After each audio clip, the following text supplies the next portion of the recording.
We'll begin today's discussion on the horror that took place last evening. And I like the fact that we can talk about this. I like the fact that we can discuss it because it's a terrible event. But there is nothing better that we do, nothing better that talk radio does, than to allow people to come forward and to explain and to think and to opine and weigh in. And I am expert in this because of my analysis, my evaluation, my critical thinking. And it drives people crazy because I have been through, I think, hundreds of these in the course of my career? Or in terms of law enforcement or prosecuting or defending or being a part of the criminal justice system? I think I've got a little idea of what's going on here. It was very interesting. My wife and I were very surprised. Very nice to get calls. Maybe you've received them. Calls from people around the country. Are you okay? I like when they say, are you okay? And it's very nice. I'm thinking, do they know how big this city is? But it doesn't matter. It doesn't matter. Are you okay? Because they don't know where, Park Avenue is versus the West Side. So that's also very good. And I'm going to give you a couple of background information first and foremost. Number one, here's the number 800-848-9222. This is in essence open phones without saying open phones because I'd like to hear what your take is. Because your take is very, very interesting. And like I said, it's when talk radio is the most interesting, the most fascinating, the most important, the most critical. First, let's talk about the media. The media don't know anything. The media, cable, news, the best coverage, the best. Last night is watching X. I still call it Twitter. As it broke, it was fantastic. I'm watching other things. It's a waste of time. Because the first and foremost, I'm looking right now. And the number one thing they have to give you is B-roll. When you want to work for whether it's Fox or CNN or MSDNC, the thing they have to give you, bells, whistles, flash, lights, B-roll, sirens, as many information pieces as you can imagine.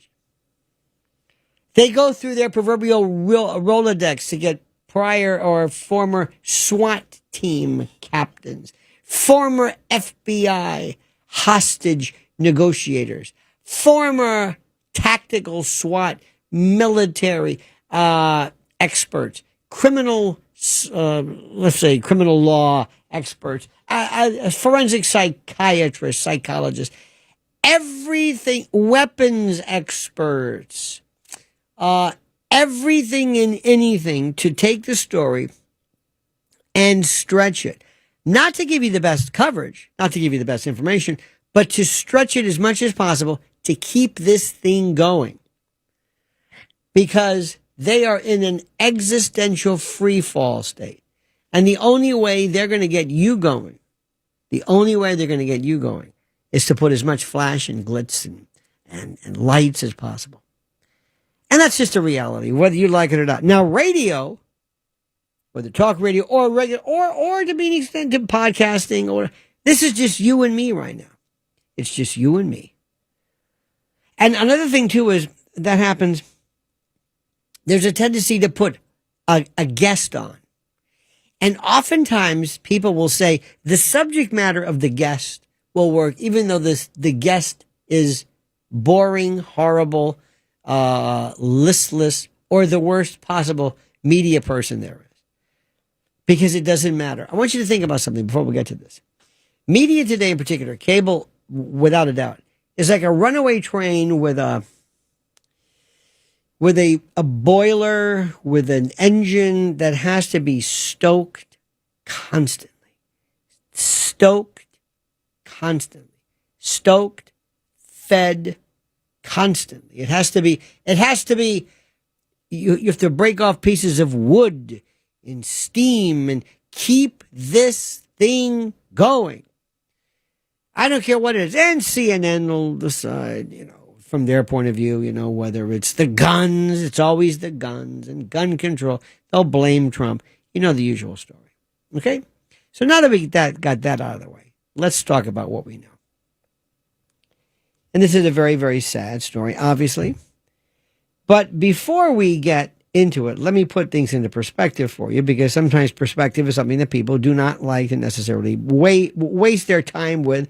But I love perspective. I love the correct perspective, ladies and gentlemen, okay? A couple of things. First, I want to remind you of something, and this is the most important thing in the world. In the United States today, we have a population of 343 to 347 million.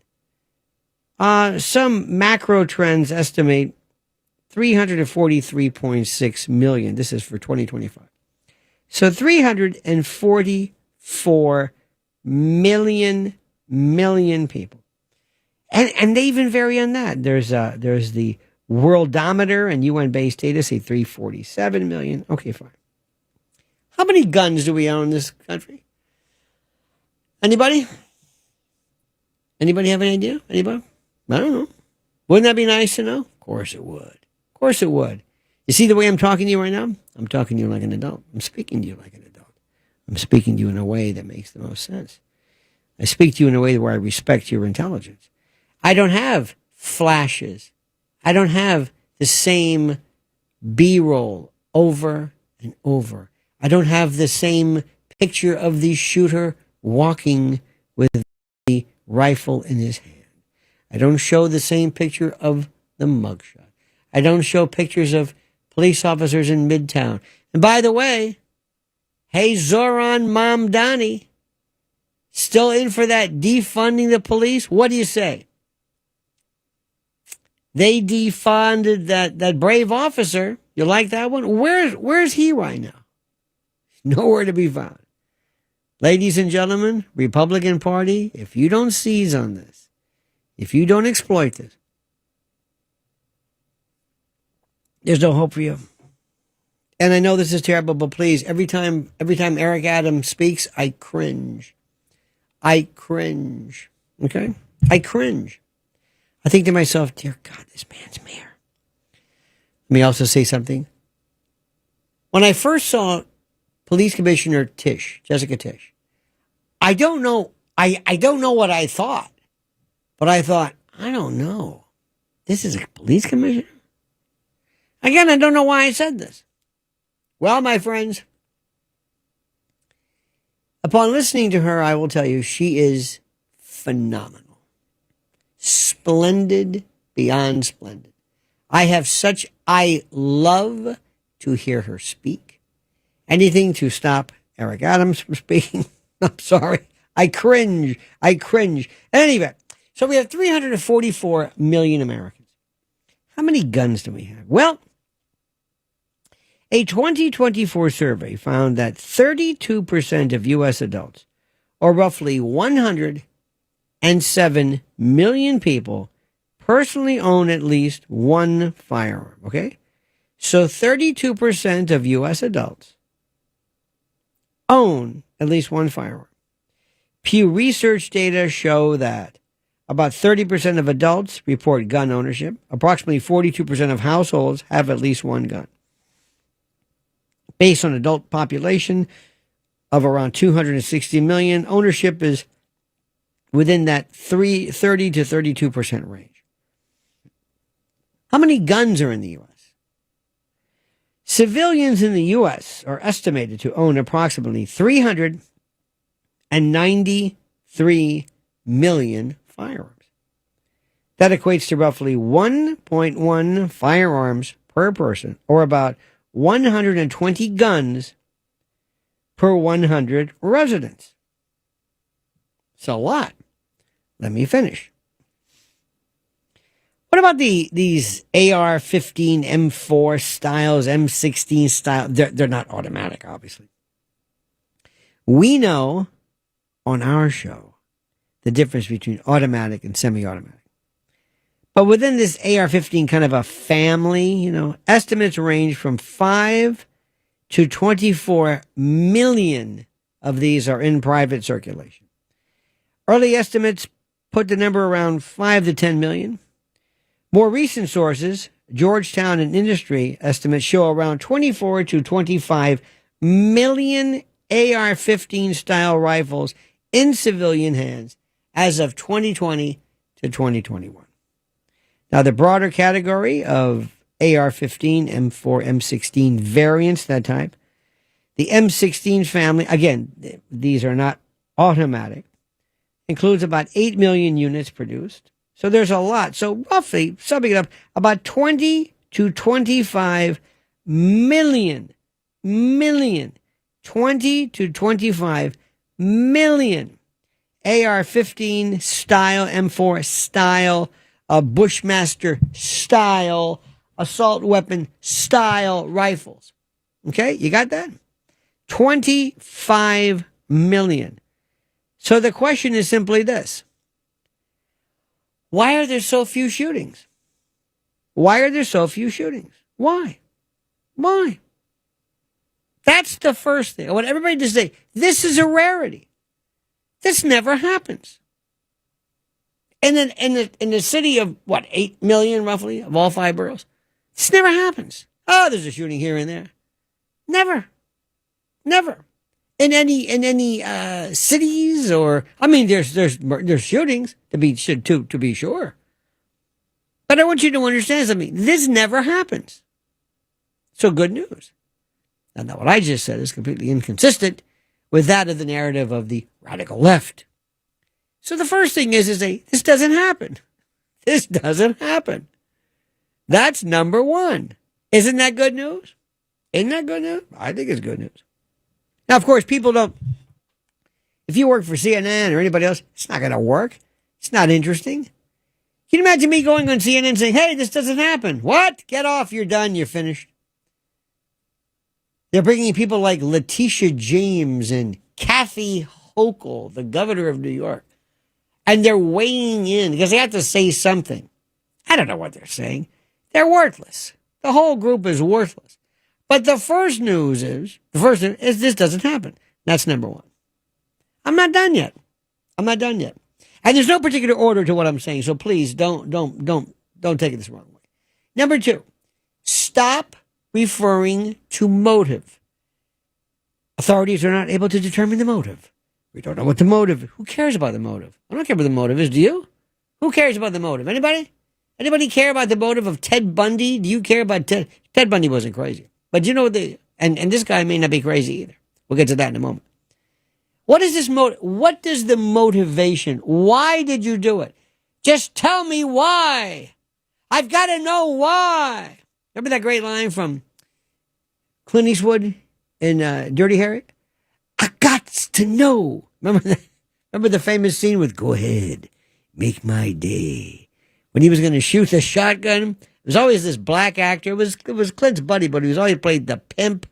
And he spoke in this Stephen Fetchit kind of weird Uncle Remus voice. I don't know what the hell the guy. Go ahead. You know, during the course of this excitement, I didn't know whether I shot 5 or 6. So, do you feel lucky, punk? Go ahead. Make my day. And then he stops and he goes, wait, Harry, you got to tell me. I got to know. Harry, please. Remember the pimp outfit? It was a Magnum Force. He drove the caddy with the pimp. I mean, that was some of the funniest stuff I've ever seen. Anyway, we don't care. We don't care what the motivation is. I don't care what people think. I don't care. Makes no difference to me. That's why hate crimes are stupid. Who cares why you hit somebody? Did you hit that old lady because she's Jewish or because she's old or because she's a Protestant? Did you hit her because you didn't like her? Did you hit her because... I don't care why you hit her. Doesn't matter to me. I don't care. Well, we're going to elevate the type of crime based upon why you did it. You see, if you hit the old gal because she was a Jew, we're going to charge you more than if you hit her just because you didn't like her. That makes no sense. What different? What, her pain is worse? Stop it. We love motivation. Motivation means nothing. In criminal law, prosecutors want one thing. Intent. Did you mean to do it? That's all. Why'd you do it? Couldn't care less why you want to do it. Well, we don't know a motive at this time. And on every show, they're calling, they've got their Rolodex to call retired this, retired Joe Lipschitz from this, and the tactical, and we don't know about the motivation. So rule number one is this rarely happens. Rule number 2, don't worry about motivation. Motivation means nothing.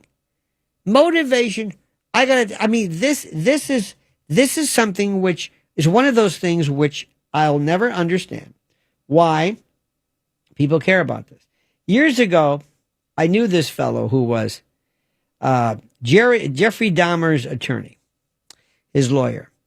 And his name was Jerry Boyle, Jerry Boyle. Yep, Jerry Boyle. And he passed away. And Jerry Boyle was funny as heck.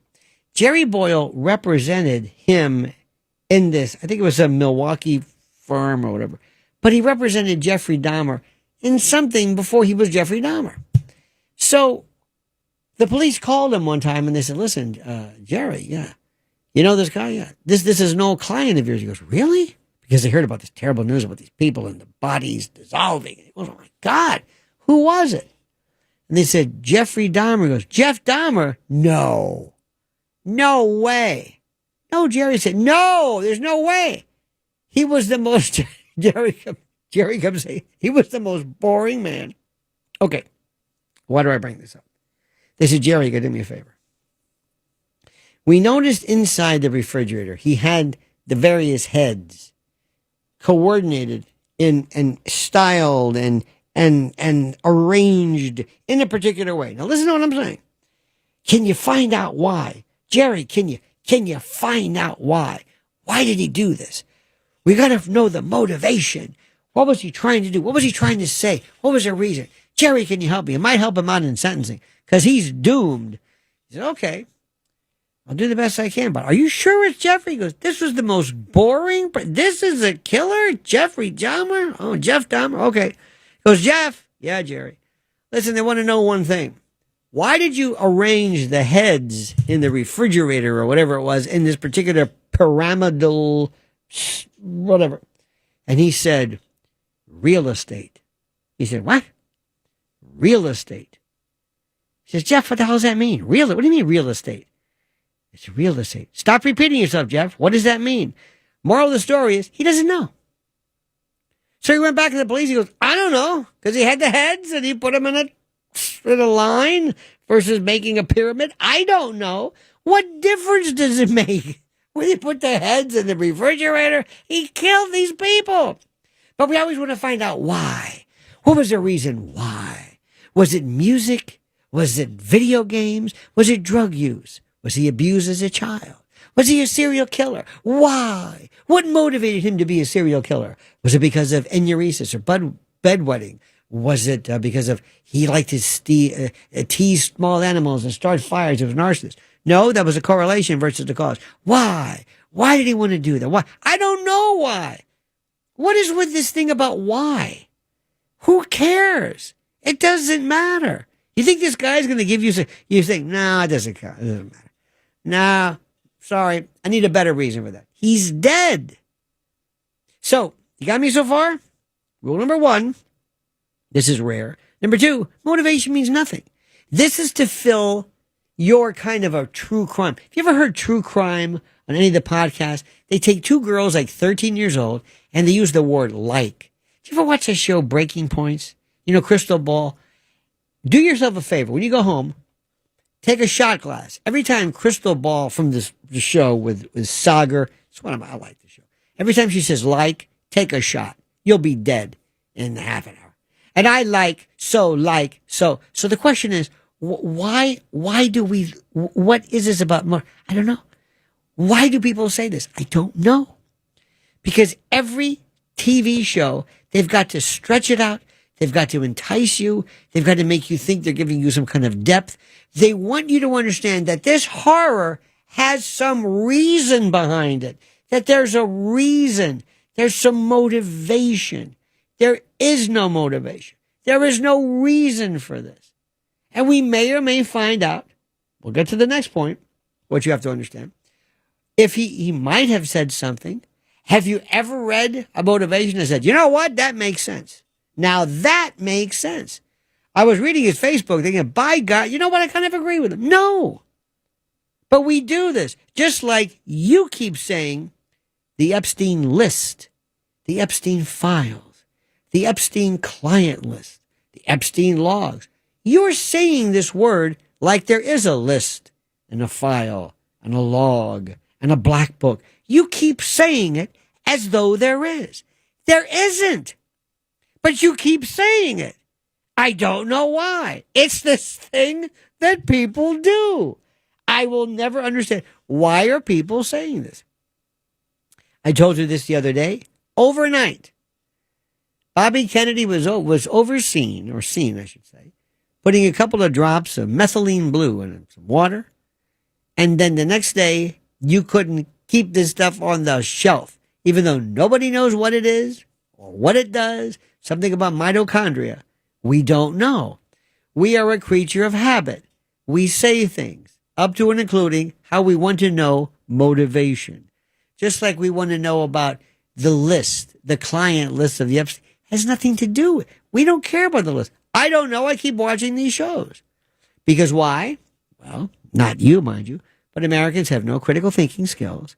They have no imagination, and they don't know anything. Okay? All right. I've got more to say, but I want to take your calls. 800-848-9222. 800-848-9222. We are approaching 30 past the hour. We are approaching it very, very closely. Pretty pert near as far as I'm concerned. And this is Lionel. More importantly, this is the other side of midnight. The other side of midnight. We're going to spend some time going through this because it's a subject that fascinates me. It's crime, it's depravity. It's like anything else. It's looking at something for what it's worth, and I love looking at it deeply. And I love phrases and how we use. Here's one for you. Have you gentlemen heard this? He turned the gun on himself. You mean he shot himself? Well, he turned his gun on himself. Where did this phrase come from? Where did this? I don't know. There was another one too where he turned it again. I don't know. Why are you using these 1940s John Cameron Swayze styles? I don't know. We have to. He's an active shooter. What's an inactive shooter? I don't know. Guy kind of. But they say the same thing over and over and over again, and they. And before we another thing too, and then we'll get to your calls. Okay, so you got it. So number one, this is rarer than you think. And number two, motivation doesn't matter. Number three, I don't know what turning the gun on yourself. There's another phrase too. Why are people saying this? I one time was in a news organization and I saw people. It was the damnedest thing. There were people. Actually, this is the weirdest thing. They were standing there holding their hands in a way that they've seen other people hold guns in this way. And I don't know why they're doing it. It's like they channeled, of course, John Cameron Swayze. And they were acting in a way nobody's ever seen. We can't figure out why in the name of God did they do it. What was the purpose behind it? And we don't know. Because when it comes to this, it is one cliche after another. And they don't even realize it. They don't even understand. Here we go. And by the way, on Twitter, please follow along. If you, for some reason, can't call in and you would like to weigh in, go to my Twitter, or X, it's still Twitter to me, at Lionel Media. And I wrote, if you're going to use the term self-inflicted gunshot wound, please explain whether that gunshot wound killed the individual. In fact, it's okay to say the gunman killed himself. Also, lose the phrase, he turned the gun on himself. He shot himself. Why the weird phraseology? Why do we say this? I don't know. Al in Indiana wants me. I can't go back there. Al, you're next, my friend. Thank you, sir.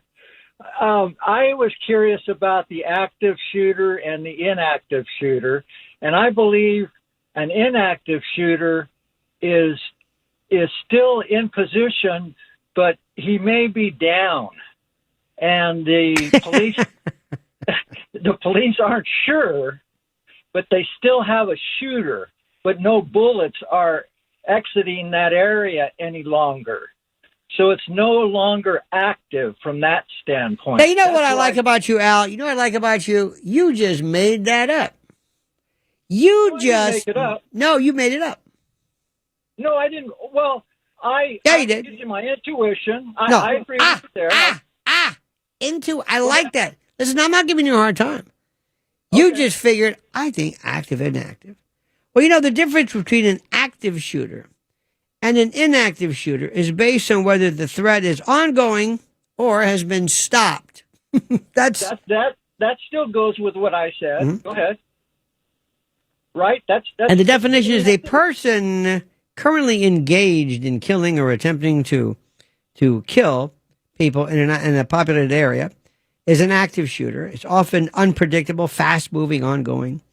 Law enforcement and emergency alerts label the scene active if shots are being fired or if the suspect is still a threat.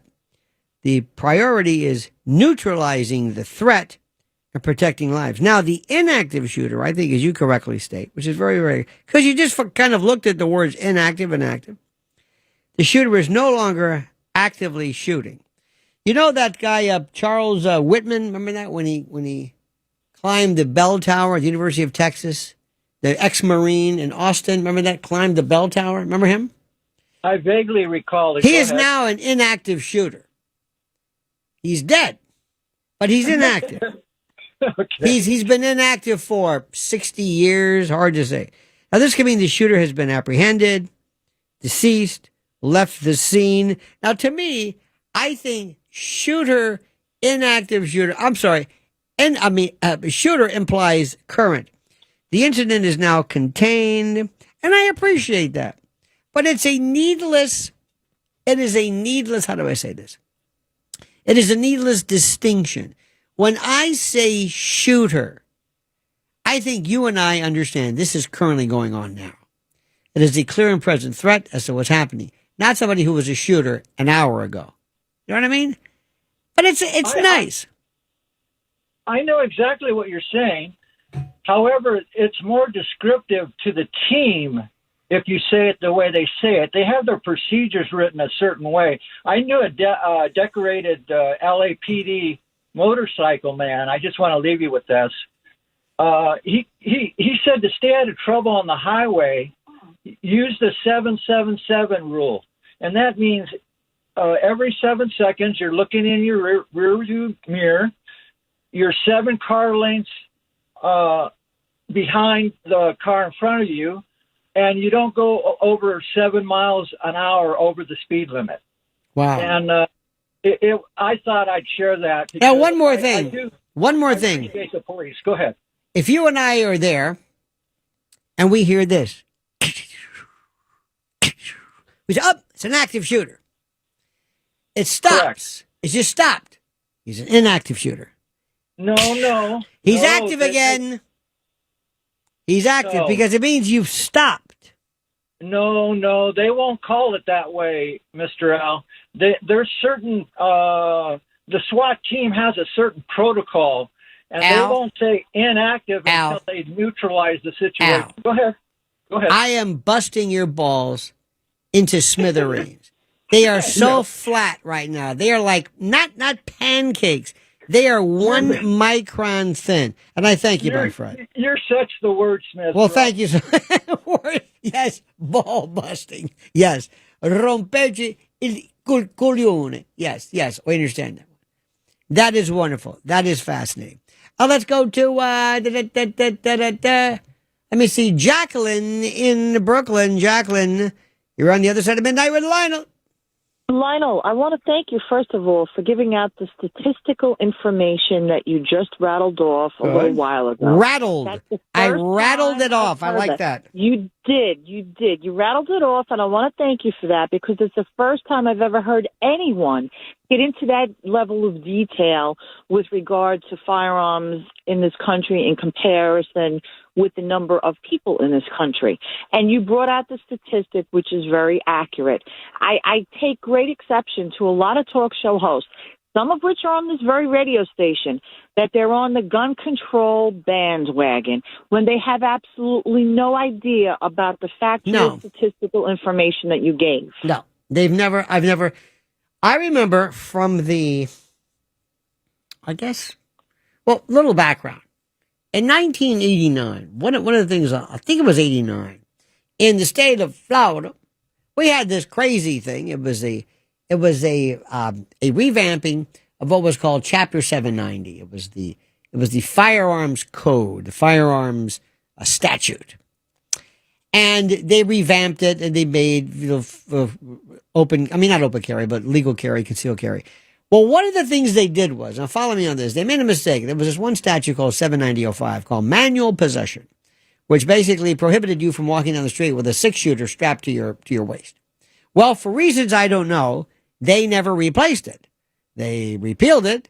So somebody said, hey, there is no law in the state of Florida prohibiting somebody from walking around with pearl-handled revolvers, and they went berserk. So they had to call it an emergency session and blah, blah, blah. Now, during that time frame, Jacqueline, during the time when people tried to recoup and correct this glaring error, do you know that crime dropped precipitously? That we didn't have bodegas, but like a 7-Eleven, and this poor guy working in the middle of the night, he said, anybody want to come in, have a free cup of coffee, and you'd walk in, and there were all these gun aficionados standing there with these beautiful weapons guarding the store. And nobody came in to rob them. And none of the people brandishing, displaying the weapons, thought it'd be a good idea to involve themselves in crime. Why? They don't need the permission of a statute to commit robbery. The point is, not only did home invasion drop tremendously, precipitously, but we had a problem then called ATM crimes. People would go to an ATM machine, which is redundant, but an ATM in the middle of the night or late at night, they'd go to get the money, and somebody would pop around the corner and rob them.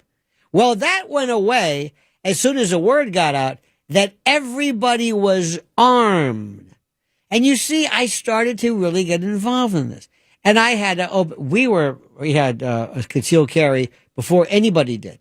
And I talked to a fellow named Gary. There was a fellow named Gary. John Lott does it now. But there was a guy named Gary Kleck, Kleck, from Florida State University.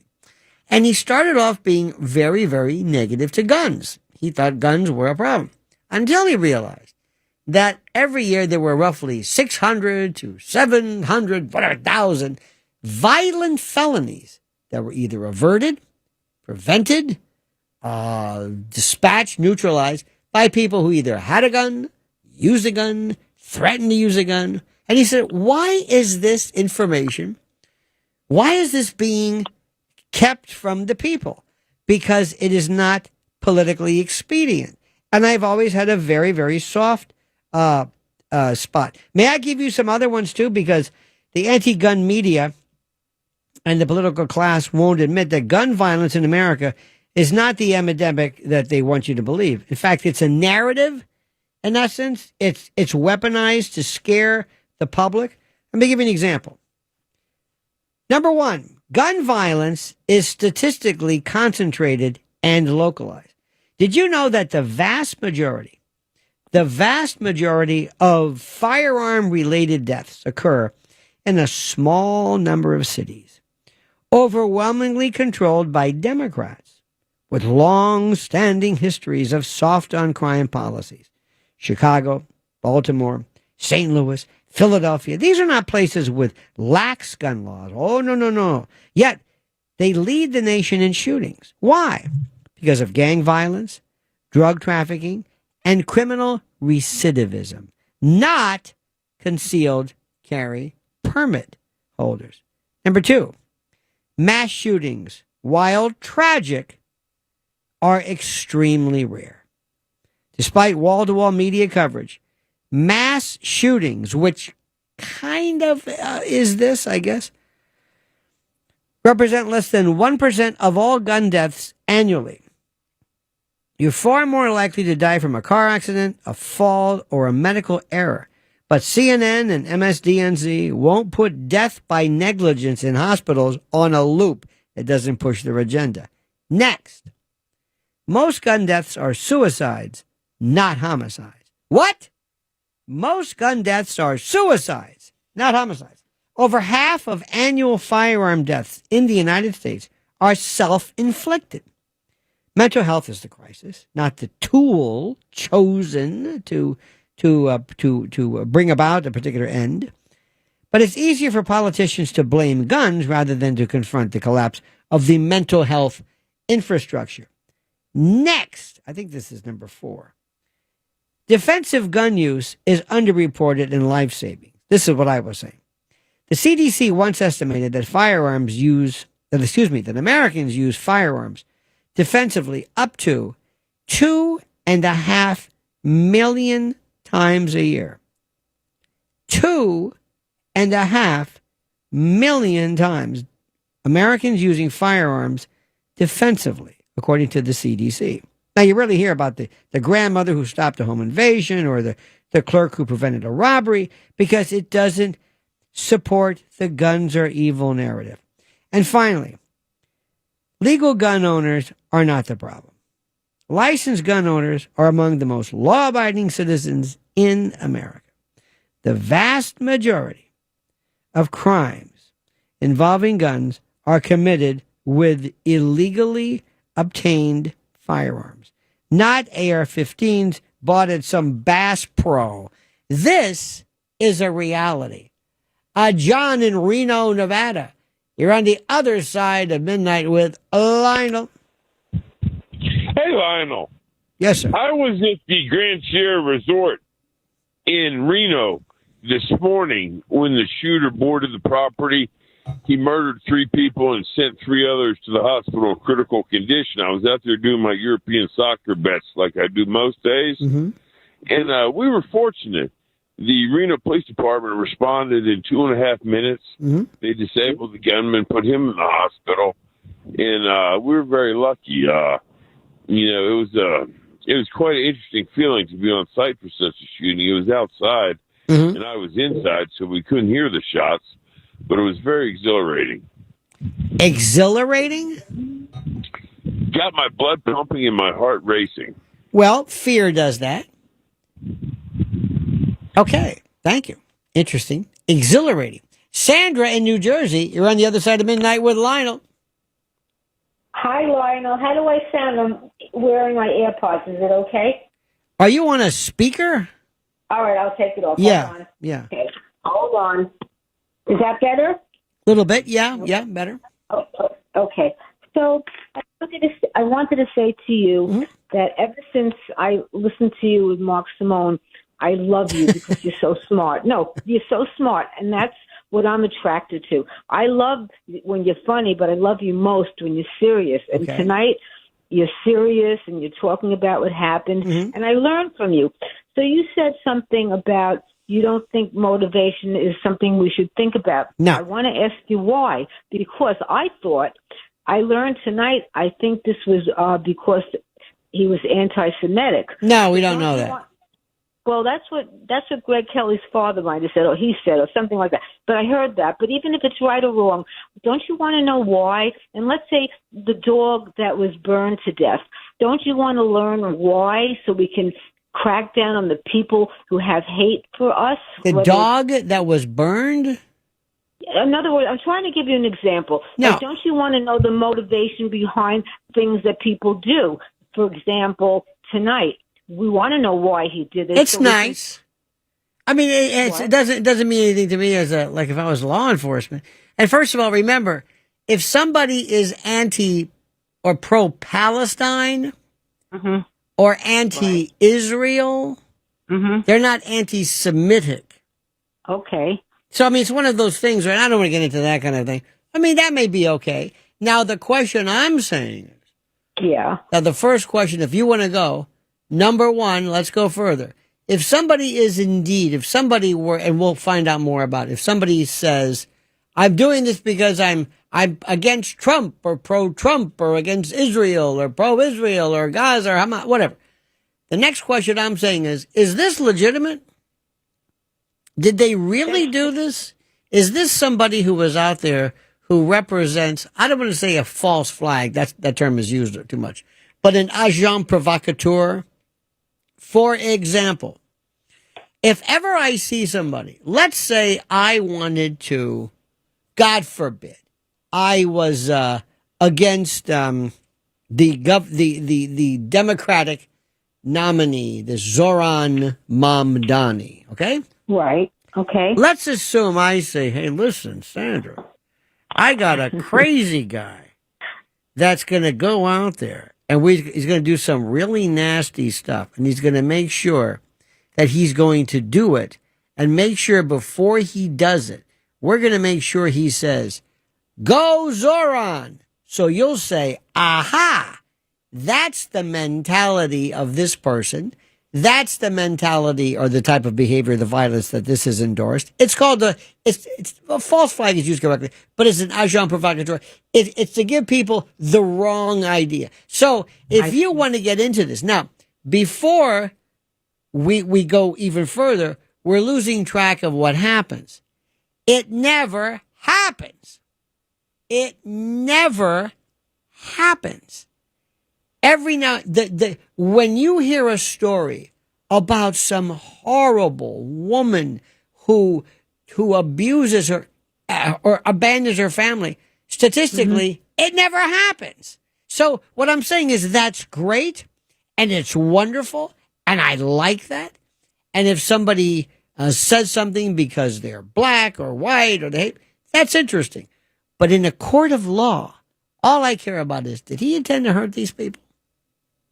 And also remember something.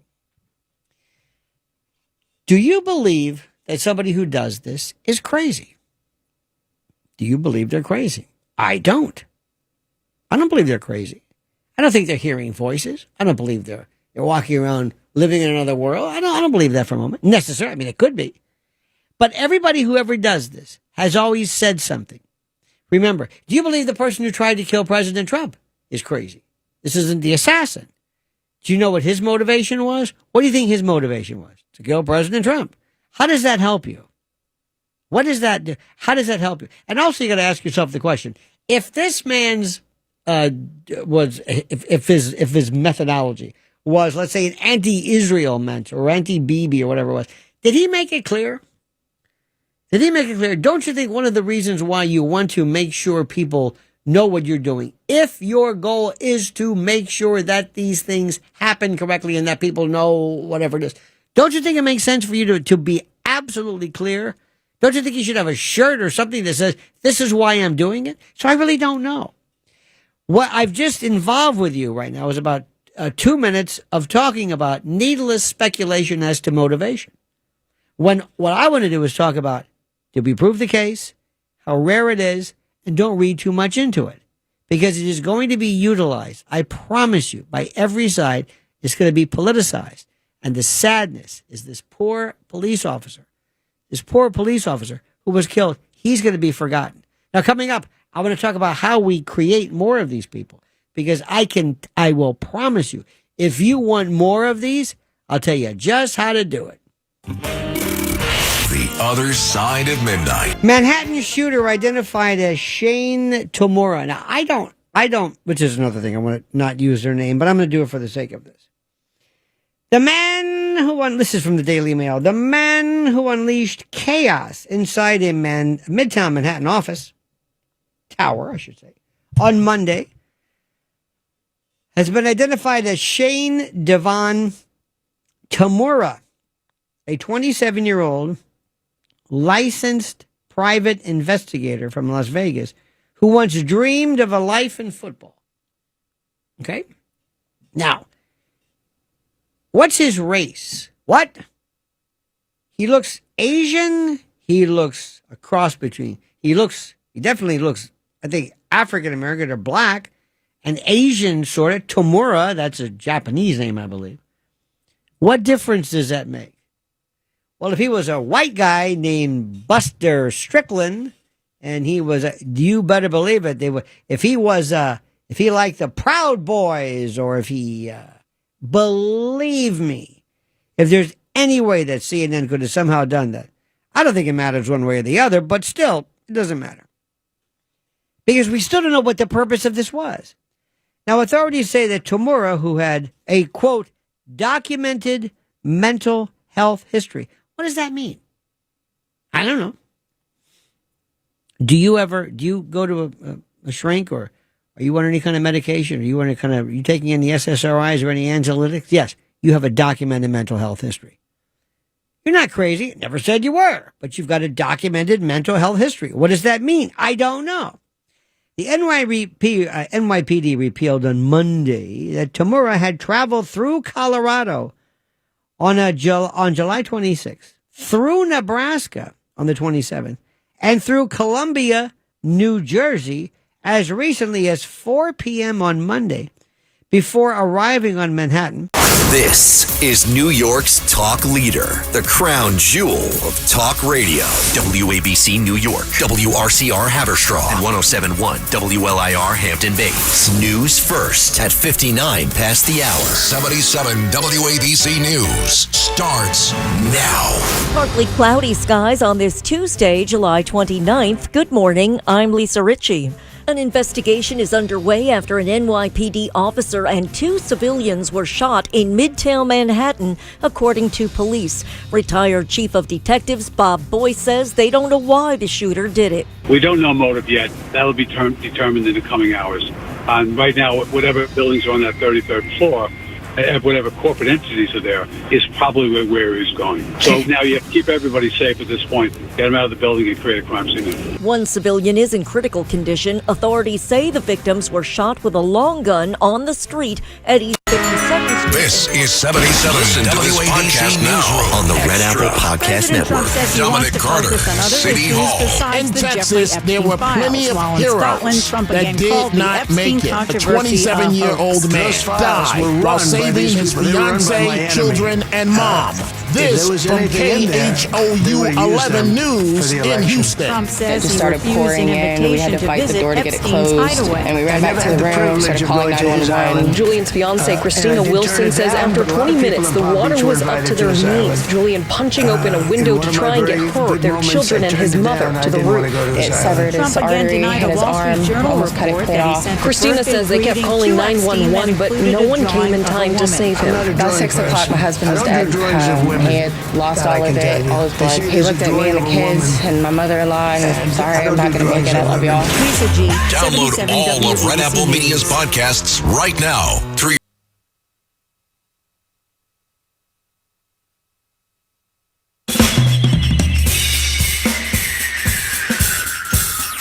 This is The Other Side of Midnight. They're running a strange program, y'all. With Lionel. Fascinated by the reaction to this horror that occurred yesterday. There's no doubt about that. This horror. And just the way we respond to it. You know, in the old days, Rudy Giuliani would have been there with a jacket on, a hat. He would have said, you know, Mayor, and Eric Adams, bless his heart, does not, how do I say this, convey, connote, or inspire a sense of I'm in control. That's all. I don't know what Zoran Mamdani would have done for this, but that's a different story. Now, here's the question which I also want to get back to. Now, so far in the first hour, we talked about a couple of things. Number one, motivation is interesting, doesn't matter to me. I don't care. Because if somebody did it because he hears voices, somebody does it because he hates Trump, hates Jews, loves God, loves Christ, loves music, loves Stevie Wonder, what difference does it make? What are we going to get from that? I don't know.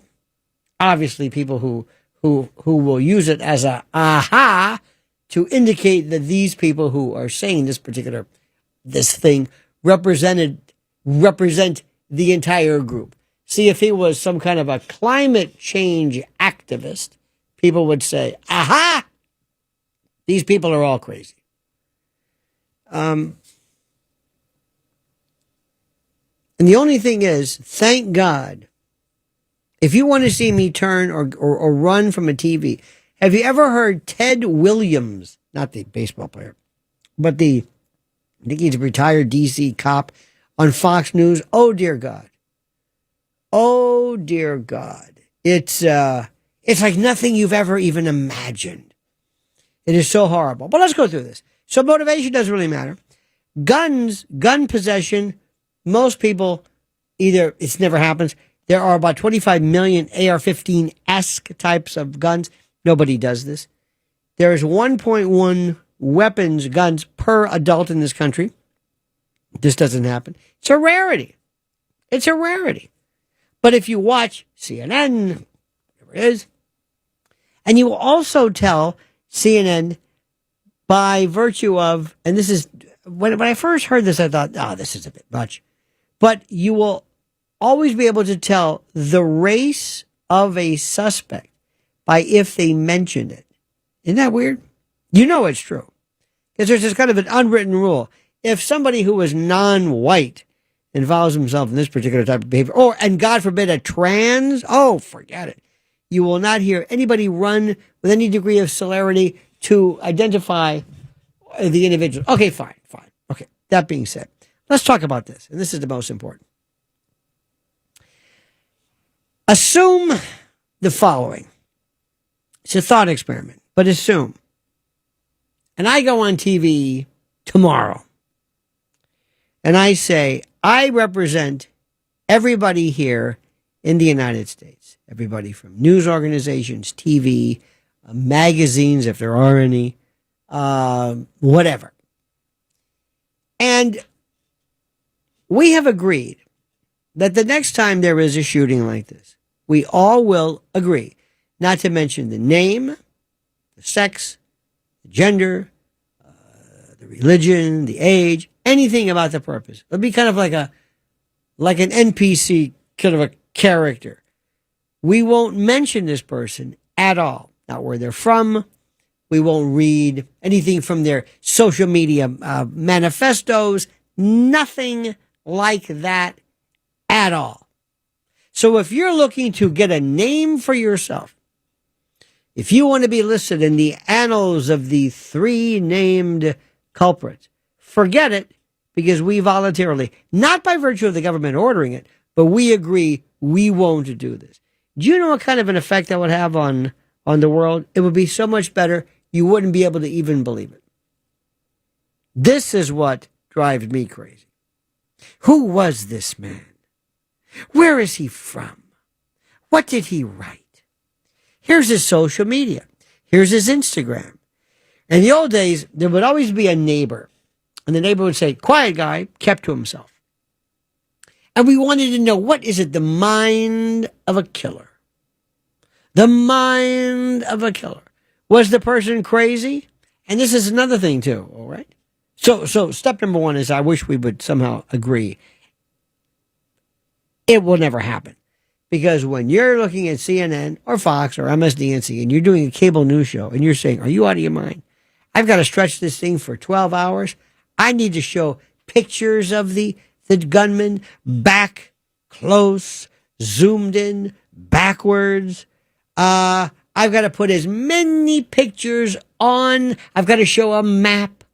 I've got to show the configuration of Rockefeller Center versus St. Patrick's Park Avenue. I've got to have the obligatory retired NYPD dude that we picked up on the phone in our Rolodex. I bring him on. I bring tactical experts. I've got to milk this thing, irrespective of whether it's responsible or not. But I've got to go online and I've got to get numbers, because whenever there's tragedy, we do best. But anyway, I go back to what I'm saying. Here's the thing which I find interesting the most. Or do you think people are crazy? And I submit to you, no.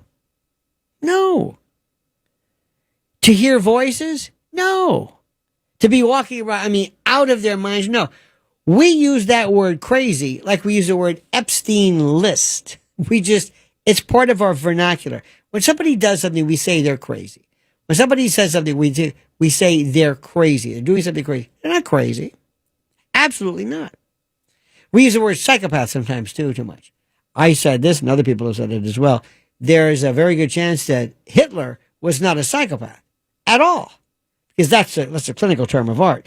You mean an evil person. That's not what a psychopath is. Psychopath is a different story. So all of these words mean something because we are we are a nation of imprecision. And the thing which makes to me no sense is we guarantee that the next person that does something, the next person that shoots, the next person, I promise you, we're going to know their name. It's going to be their picture. Who is he? Who was he? And nobody will talk about the actual case itself or whether the case kind of stinks. Anyway, let's go back to the phones. Let's go to Russ. Russ in White Plains. Russ, you're on the other side of midnight with Lionel. Hi, Lionel. Aren't you guessing at the motivation or intention of this guy by saying, let's not mention his name as though he wants celebrity? I think that's a little imprecise, and we may be a nation of imprecision, but not misprision, as you said the other day. Wait a minute. Do you think for a moment, that we as a society benefit by knowing his name, what he looks like, where he's from, his social media manifestos, his thoughts, his comments? Do you think that maybe if we, not by virtue of a legal order, but if we say, I don't want to talk about where he's from, let's just talk about the people or the survivors. You don't think we will be better off that way? I don't think we should talk about individuals at all.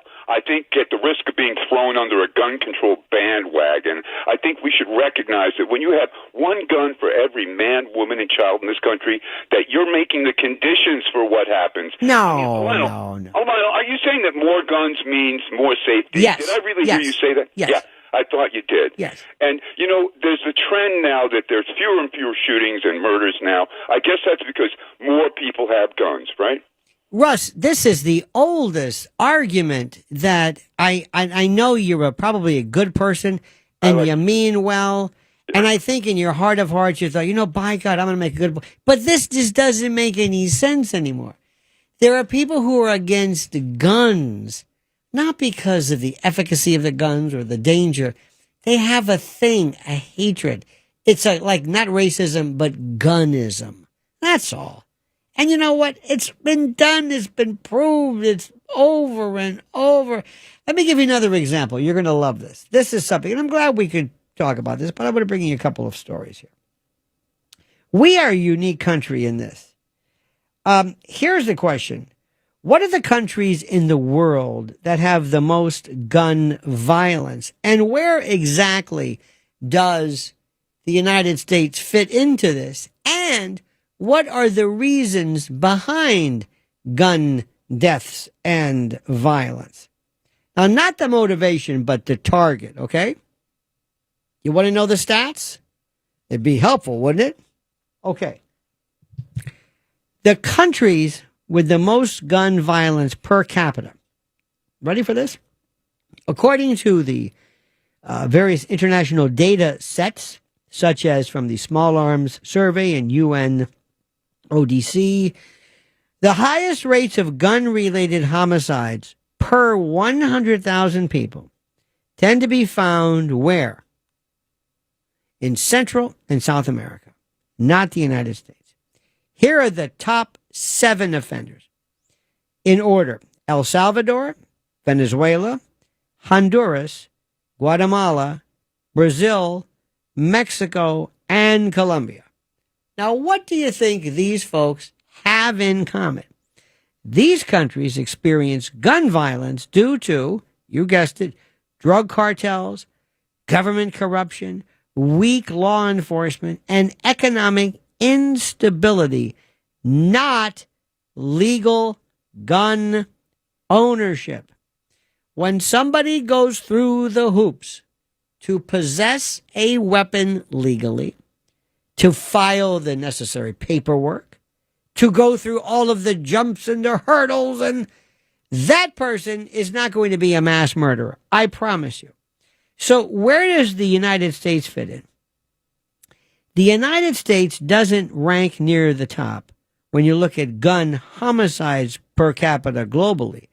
It has more firearms per capita, but its rate of gun homicides sits well below the most violent nations. In fact, when you remove Democrat-run cities like Chicago, Baltimore, and St. Louis from the equation, the U.S. drops even further.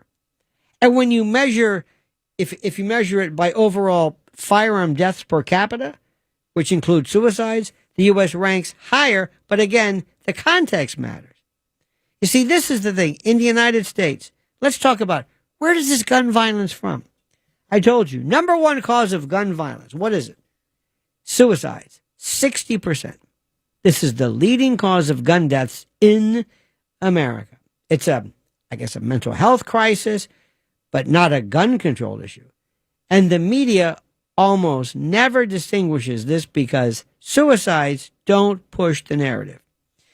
Number two, gang and drug-related homicides. See, most firearm homicides occur in urban centers, often and for the most part linked to gang violence, the drug trade, and these areas often have the strictest gun laws. Because remember, criminals don't follow laws. I think you know that. The third thing, domestic violence and personal disputes. Some firearm deaths occur in homes, others between people who know each other. And these are tragic and complex. And then we have mass shootings. They're rare, but always media sensationalized. They account for a tiny percentage. So we got to understand something too, and this is the most important, probably more than anything else. The thing that we do in our country that nobody else does. You can go to Colombia and go, oh yeah, we got more guns and murder and yeah. But it's drug related. We go in and shoot up a school because somebody's having a bad day. Or because somebody is off of their psych meds. Or somebody is, I don't know. Who knows? We shoot people up because we're, as you would say, crazy or angry or whatever it was. This is what makes us who we are. If we break up from a girlfriend, if we lose a job, if we're feeling anxious, maybe we'll do it in that respect. There were cases, we mentioned Israel before. You can walk around certainly in Jerusalem and parts of the country, and everybody's got a firearm. There are young women who are on dates, who are in the IDF, who are pursuant to their instructions. They must always have their military rifle with them. And by the way, these are assault weapons like you cannot believe. And they can be on a date and they have their rifle. Always. Always. Now, these women, for some reason, they don't seem to have depressions. They don't seem to have boyfriends that are lost. They don't lose jobs. They don't lose their minds. They don't lose their minds going crazy and take out their frustrations and their hatred on people using weapons. We do that. That's who we are, because we're crazy. There's something about us. When I say crazy, we're evil. And even that represents a de minimis amount. You see, it's your perspective. There are people who they don't understand guns. So be it. I don't understand wanting to use edibles or eat edibles or do drugs or whatever. I don't necessarily want that to be against the law. But just because I don't understand people who get into gambling. Who cares what I don't agree with? I don't understand golf or fishing while we're at it. So what we have to look at is who we are, not guns. You got it? Let's go back to the phones. Let's go to Fran in Massapequa. You're on the other side of midnight with Lionel. Lionel, what's up, baby? Talk to me, sir. You're the man. All right, I got a few things. One, my brother, if you saw his arsenal, he's got guns, weapons. He's got guns. He's got rifles. He's got ammunition for about a month. But the bottom line is he's 100,000% responsible. Never talks about his guns. They're locked in a safe. You can't get to them. And he's just responsible. He's probably 95% of gun owners in New York. just a responsible person who owns guns. You know, but he don't carry them around. He never takes them out. You know, he has them for when he goes hunting or for whatever. And he represents countless thousands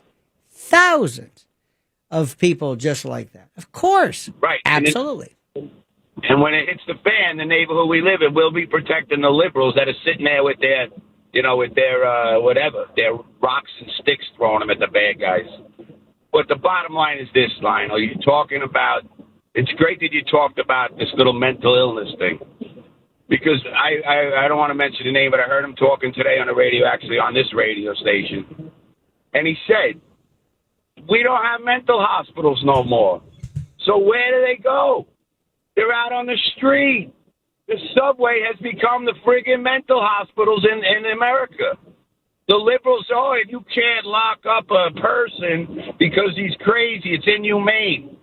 Listen, everything is backwards that the liberals preach. First, everything. I will tell you, and I thank you for that. When we return, I will tell you why that is completely wrong, why it is an overstatement, and why it's an exaggeration, and why it has nothing to do with the reality of reality. But first, this. The Other Side of Midnight. Jessica Tisch, by the way, Tisch is just the most incredible commissioner. But why do little boys have to wear NYPD? Why? Remember when he? Remember when he was with the police department? He was a captain. Do you ever get those records? Anywho, I don't want to bring up a bad subject because everybody's saying, "Listen, Mom Donnie's so bad right now. Anybody but him." Well, there is that other guy that we know with the beret, but I digress. Let me explain to you one of the biggest misconceptions here. And I think I've said this because I've been in radio a long time, as have you. There's one thing that we know is mental illness. Now, we laugh at that. We always say he's crazy. And he's crazy.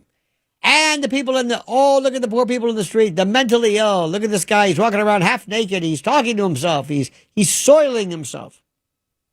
He's heaving and flinging egesta at walls. And okay, look, take it easy. Take it easy.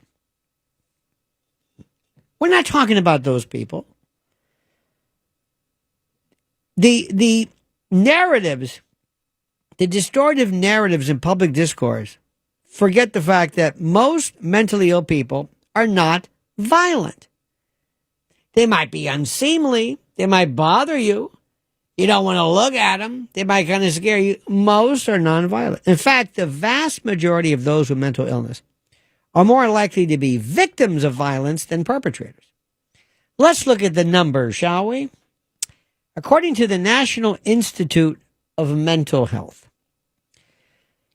nearly 1 in 5 U.S. adults live with some form of mental illness. That's about 58 million people in America. 70% work overnight radio. Now, that's another story which I'd rather not get into right now, but that's something that I'm aware of right now. So 1 in 5 U.S. adults have some form of mental illness. Again, 58 million people. About 1 in 25 adults, roughly 14 million, experience serious mental illness like schizophrenia, bipolar disorder, severe depression. Okay, you got that? But here's the truth. Only 3 to 5% of all violent acts can be attributed to individuals living with a serious mental illness. Let me say this again. At 30 past the hour, 3 to 5% of all violent acts can be attributed to individuals living with serious mental illness. That means that 95% or more of violence in society comes from people without diagnosed mental illness and who don't necessarily work in the radio business. Just kidding. She didn't know that, did you? You didn't know that. Because we just, as you know, we just say stuff. We just, say stuff. What about mass shootings? it's true, some shooters show signs of psychological instability, but this doesn't always equal a clinical mental illness. Many people are angry. Let me tell you something. You can be really crazy, but not crazy. You can be weird. I can tell you, I got to be very careful. If I did a show called America's Most Effed Up People, everybody could have people in your family, siblings, cousins, people who are just crazy. They have jobs, they have nice homes, they have children, but they're demented. They don't have friends. They cause problems. They're arguing. They're vicious. They're mean. I know people who you have no idea. And they go to work and they seem productive and they're crazy. Well, we use crazy. So, but they're not mentally ill. Okay? What was this? If we weren't all crazy, we go insane, whatever the song was. Remember, there are people who are angry, narcissistic, ideologically motivated, people who are antisocial. There's a woman who's a Dr. Bonnie or whatever. She's the Indian woman with the gray hair. She's like 9 million videos on narcissism. More often than not, people commit crimes by hate or rage or revenge, not psychosis. Not psychosis. And they also do this thing too, where they'll say, well, the reason why people are crazy is because they use SSRIs. You see, that's the story. It's just like people who all of a sudden they don't like statin drugs. All of a sudden overnight, statin drugs save more lives than you can imagine. But no, not on the internet. Oh no, they're bad. But methylene blue is a different story. Why? I don't know. I saw Bobby Kennedy say that. And seed oils. We're very faddish about certain things. Now, this is the part which is very interesting, I think. The media sensationalizes this idea of the crazy lone wolf narrative. Politicians use mental illness as a scapegoat when they can't blame guns or video games or each other, and it diverts attention from failures in social systems and law enforcement and community care. You want me to tell you what's crazy? I'll tell you what's crazy. You want to know what we do to kids, little girls and boys? You want to talk about nuts? I'll talk to you about that. You won't be able to sleep at night. These people aren't crazy. They're evil. And there's all these gradations of it. I mean, if you really want to spend some time on what is and isn't crazy, I know people who are just, they can't work together. They can't work in terms of being socially committed, socially compatible. They're lunatics, but they're not crazy. Mental illness is common, but violence by the mentally ill is rare.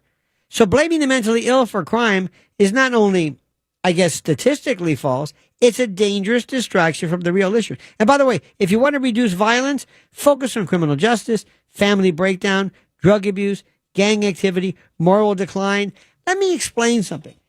If I live in a world, if in my culture, my neighborhood, my country, my whatever it is, where I believe if I don't like something, I can hit you. If I'm at a Chipotle and I don't get the extra barbecue sauce, if I think it's okay to pick up, utensils and silverware and throw them at people, then that's going to be carried on to other people.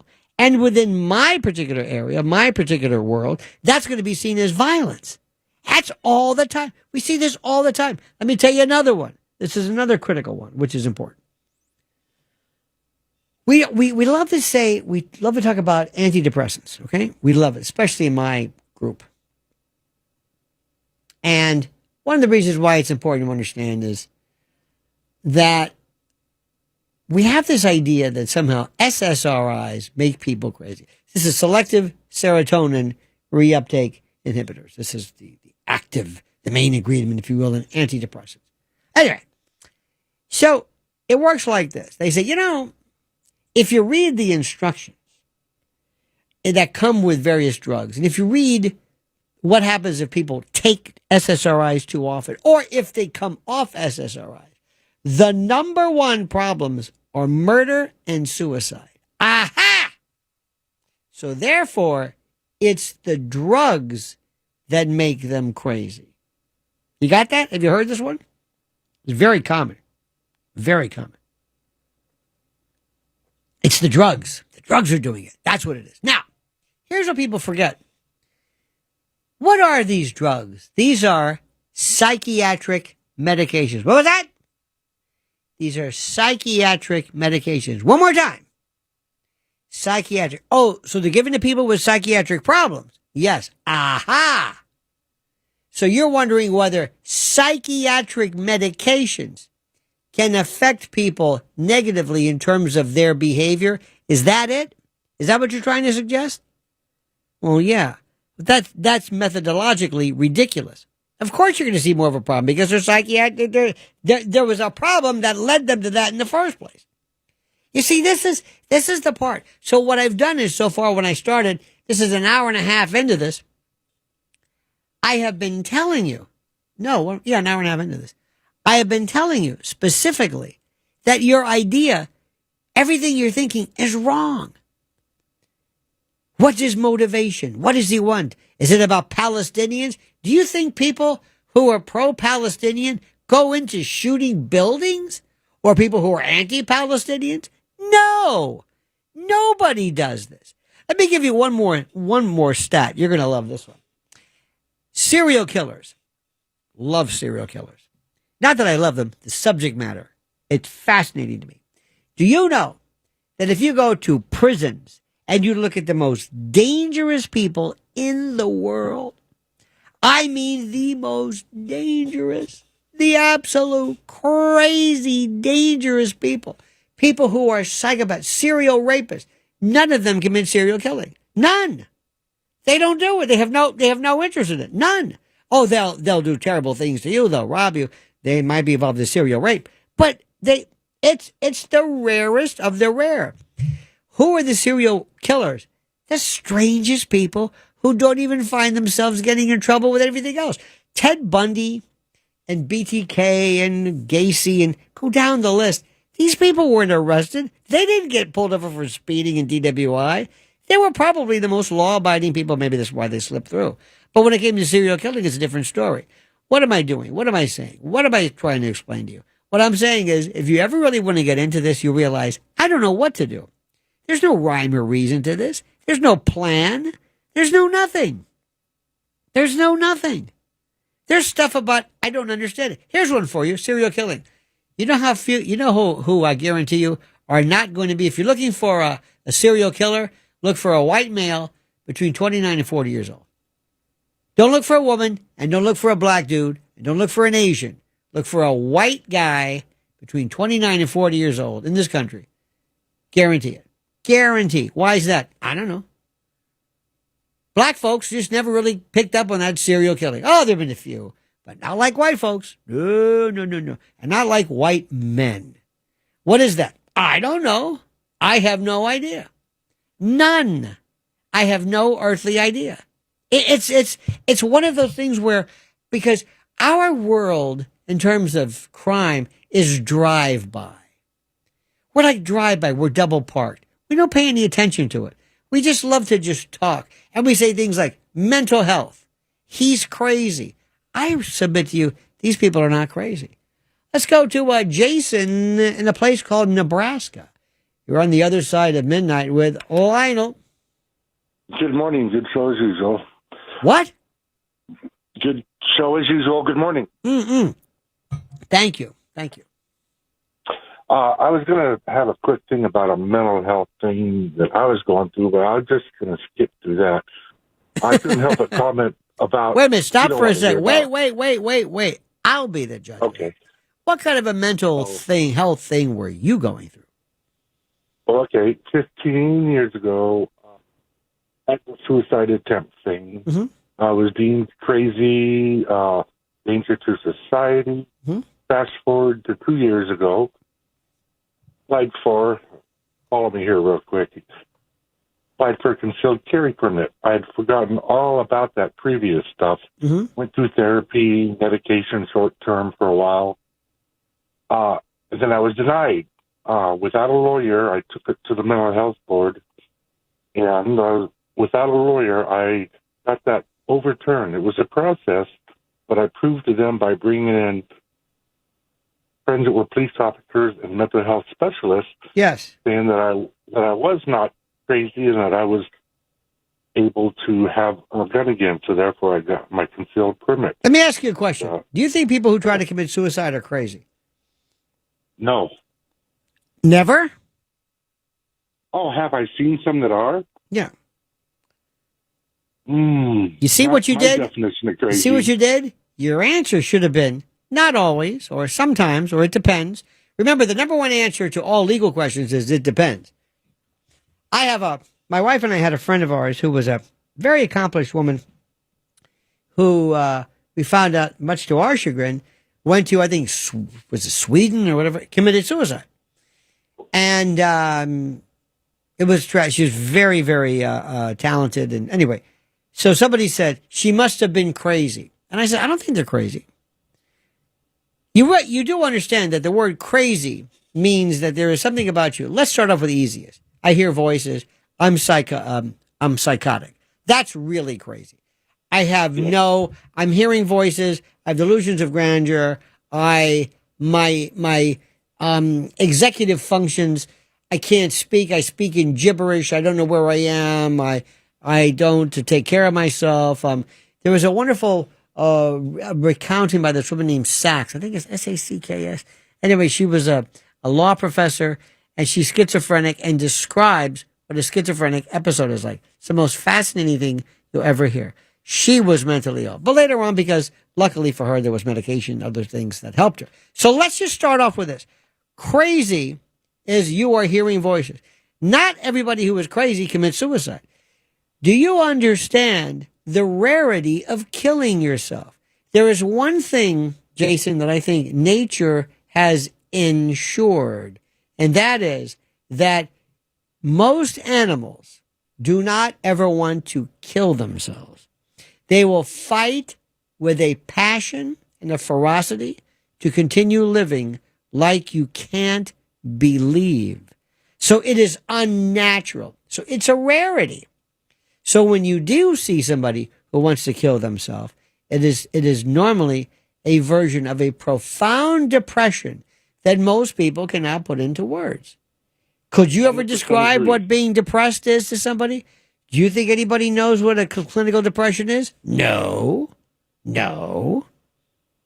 When something that is so overwhelming to you, where you feel so down, so inert, you have anhedonia. Nothing makes you happy. You're paralyzed. You feel as though you've lost something constantly. You're in a fog. You're in this blanket of despair. Now are you crazy? Not crazy. You're depressed. You don't think that's linked to depression? Absolutely. But it's still the rarest of the rare, because most people who are depressed never contemplate suicide.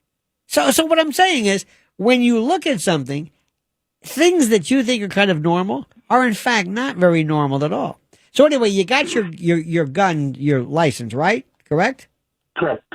Permit. Concealed carry permit, yes. Now, have you heard of red flag laws? Yes. Red flag laws are also known as ERPOs, Extreme Risk Protection Orders. And these are very interesting. This is a hot button issue, by the way, at the intersection of gun rights and mental health and due process. And the interesting thing, like most things that are pushed by political class, they sound good on paper until you see how they're weaponized in the real world. Now, it works like this. Red flag laws allow a court to temporarily seize firearms from individuals who are deemed a danger to themselves or others. Sounds good, doesn't it?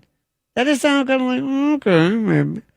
They can be requested by family members or law enforcement, or in some cases, neighbors or coworkers.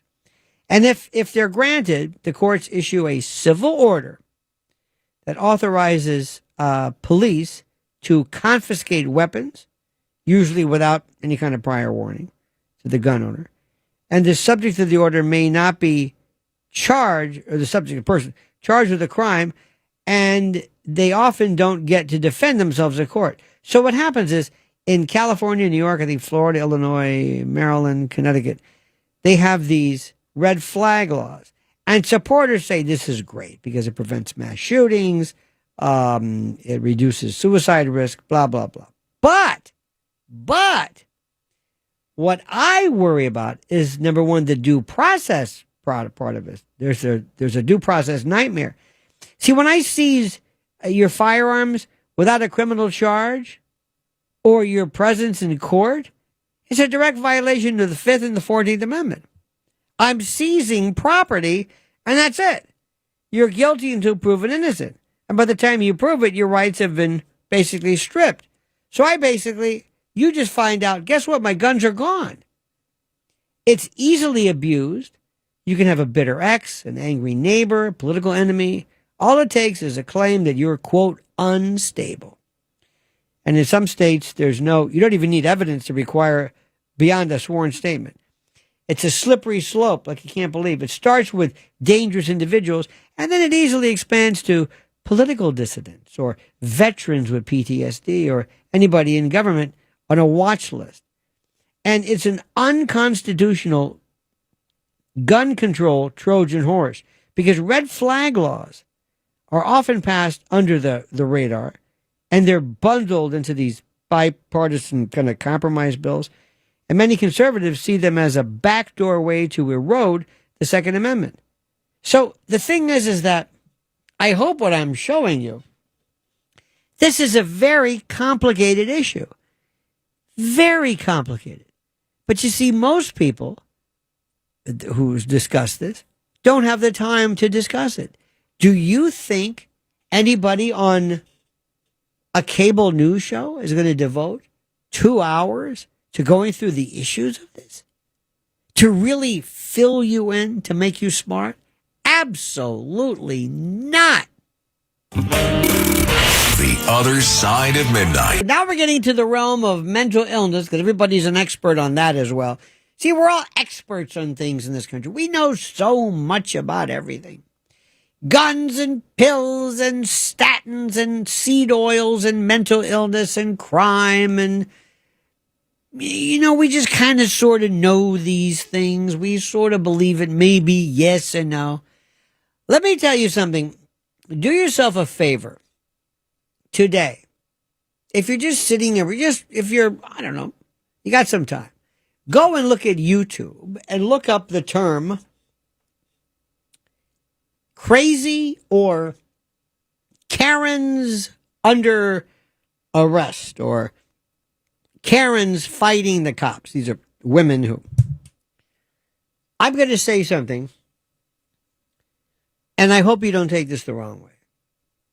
I don't want to say I love everybody, because that's kind of overstatement. I don't have anything predetermined or prejudged, prefabricated in any type of bias regarding anyone because of religion or gender or sex or race. I don't care. But I'm going to tell you something right now. I don't think anybody who sees it, but will agree with, will disagree. Anybody who's seen this. In the past, I want to say maybe, I don't know, let's say 15, 20 years. There is a level of woman today who is out of her mind. Violent in ways nobody can even imagine. Look at the number of, I swear, and you might say to yourself, well, this is not really a representative sample. Okay. All right. Look at the people, look at the police officers who involve themselves in violence you can't even put into words. Violence that is just off the charts. Don't put your hands on me. Don't you touch me. Hey, bruh. Come on, literally. Literally is a big word, too. Literally, bruh. Come on, bruh. You got to say the word bruh or as they say and believe it or not, in the UK, they say bruv. They say brother versus brother. It's a different kind of a cockney thing. In any event, they will go berserk. Literally, bruh, let go, bruh, let go. I know. Let me tell you what else happens. When people see this, when people see it, they, instead of saying, wow, I have to do everything in my power to make this go away or not happen, they see this as the opposite. They see this as an acceptance, as an acclamation, as an agreement.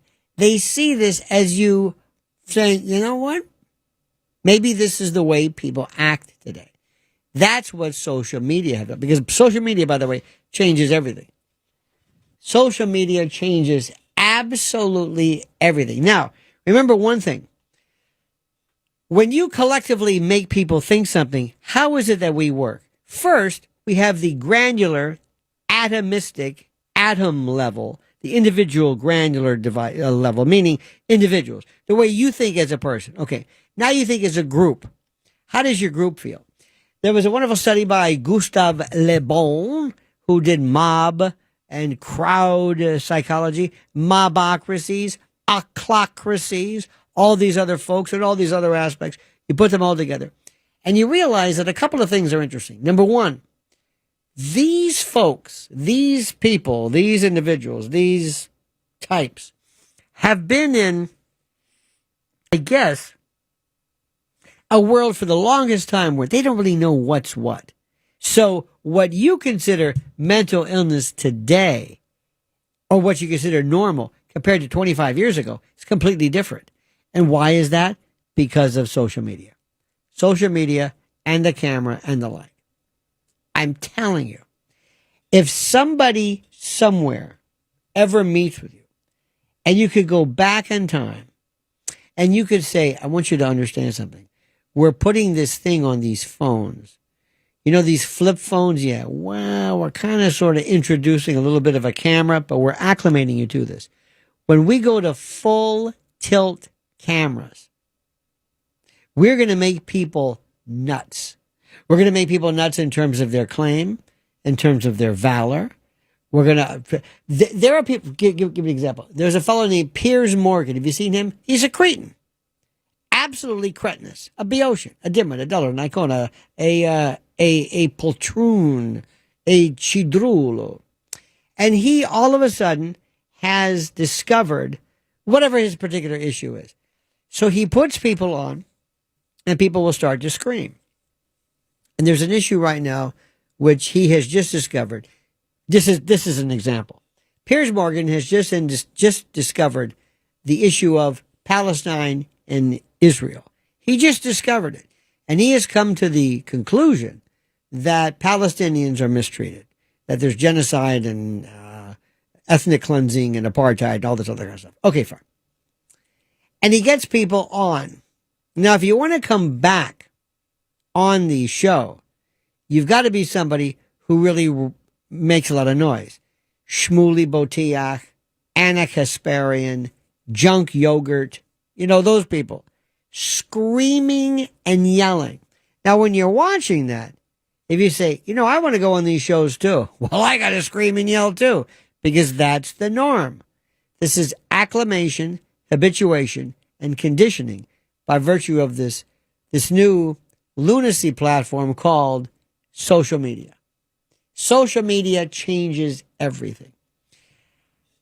I have seen, since I got here, since I turned on the TV sets at 1 a.m., there is a picture of this psycho walking with his rifle, strolling across this plaza. And right now, everybody who is watching this says, you know what? If I want to go out with a bang, if I want somebody to know about me, if I want somebody to herald me and lionize me, I am going to do this. Because we have told every nut in the world, via the platform of social media, we have said, if you're living this miserable life, if you are an absolute ne'er-do-well, if you are inconsistent, if you are a nullity, do us a favor. Come forward.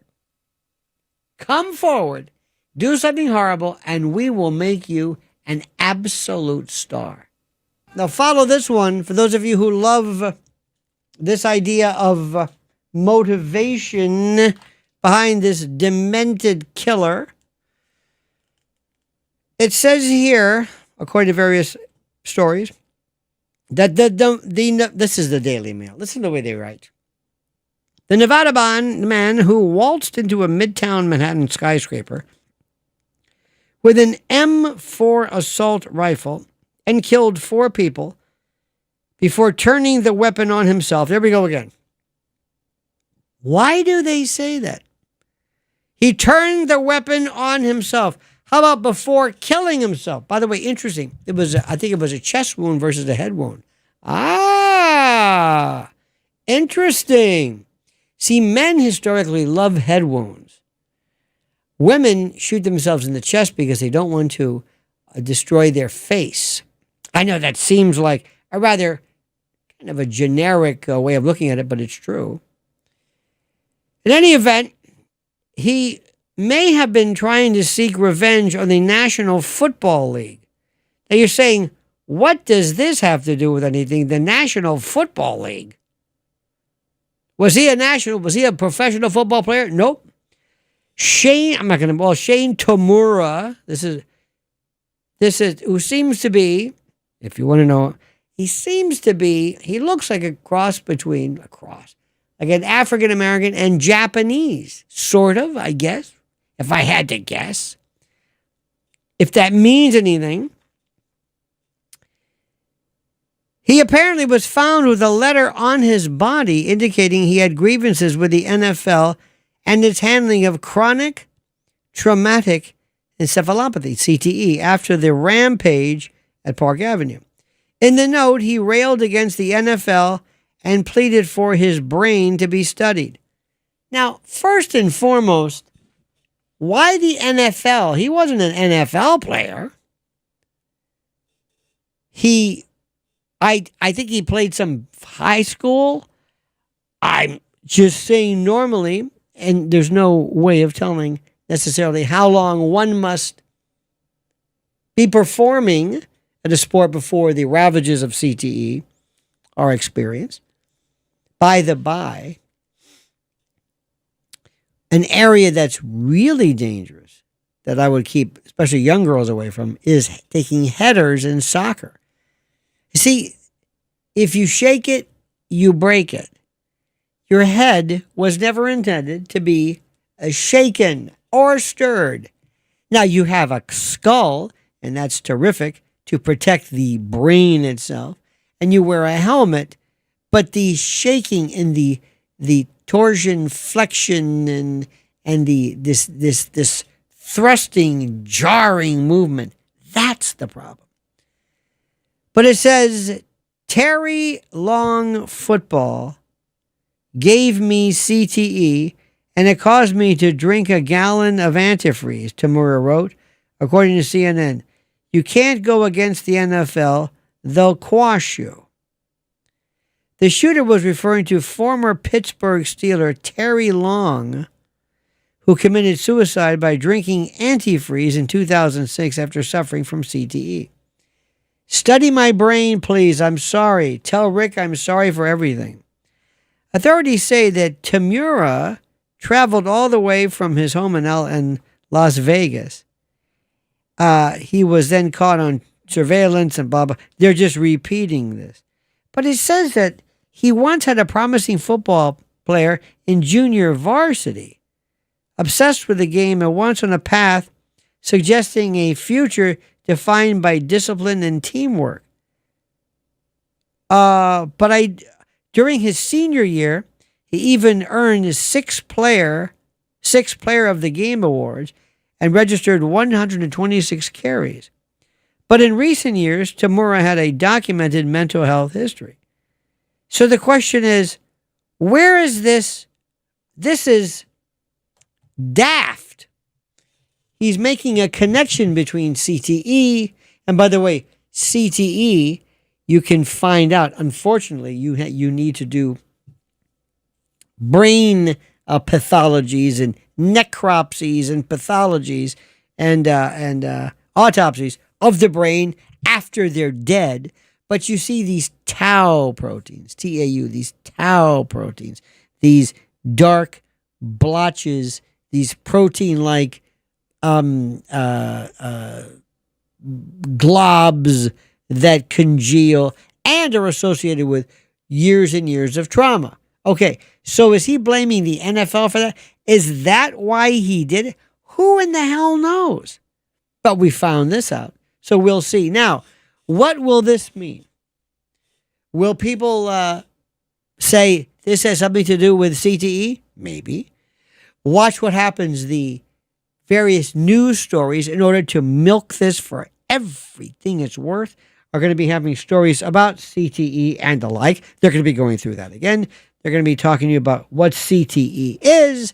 They're going to be talking about Mike Long and other people. And they're just going to do everything they can to milk this story for all it's worth. Every single thing. Because remember, their job is not to quell, quash, or put things into perspective. Their job is to get you to keep watching. Because remember, everybody on cable news knows it is a losing proposition. With the exception of Fox. They're still hanging in there. They're very, very popular. But everybody else, you saw what happened with Colbert. The others are going to be falling. Fallon's going to be going. John Oliver, Kimmel. They're next. You're seeing the end of this. So anyway, I digress. What do you think? Let's talk to you. 800-848-9222. Michael in Chattanooga, Tennessee.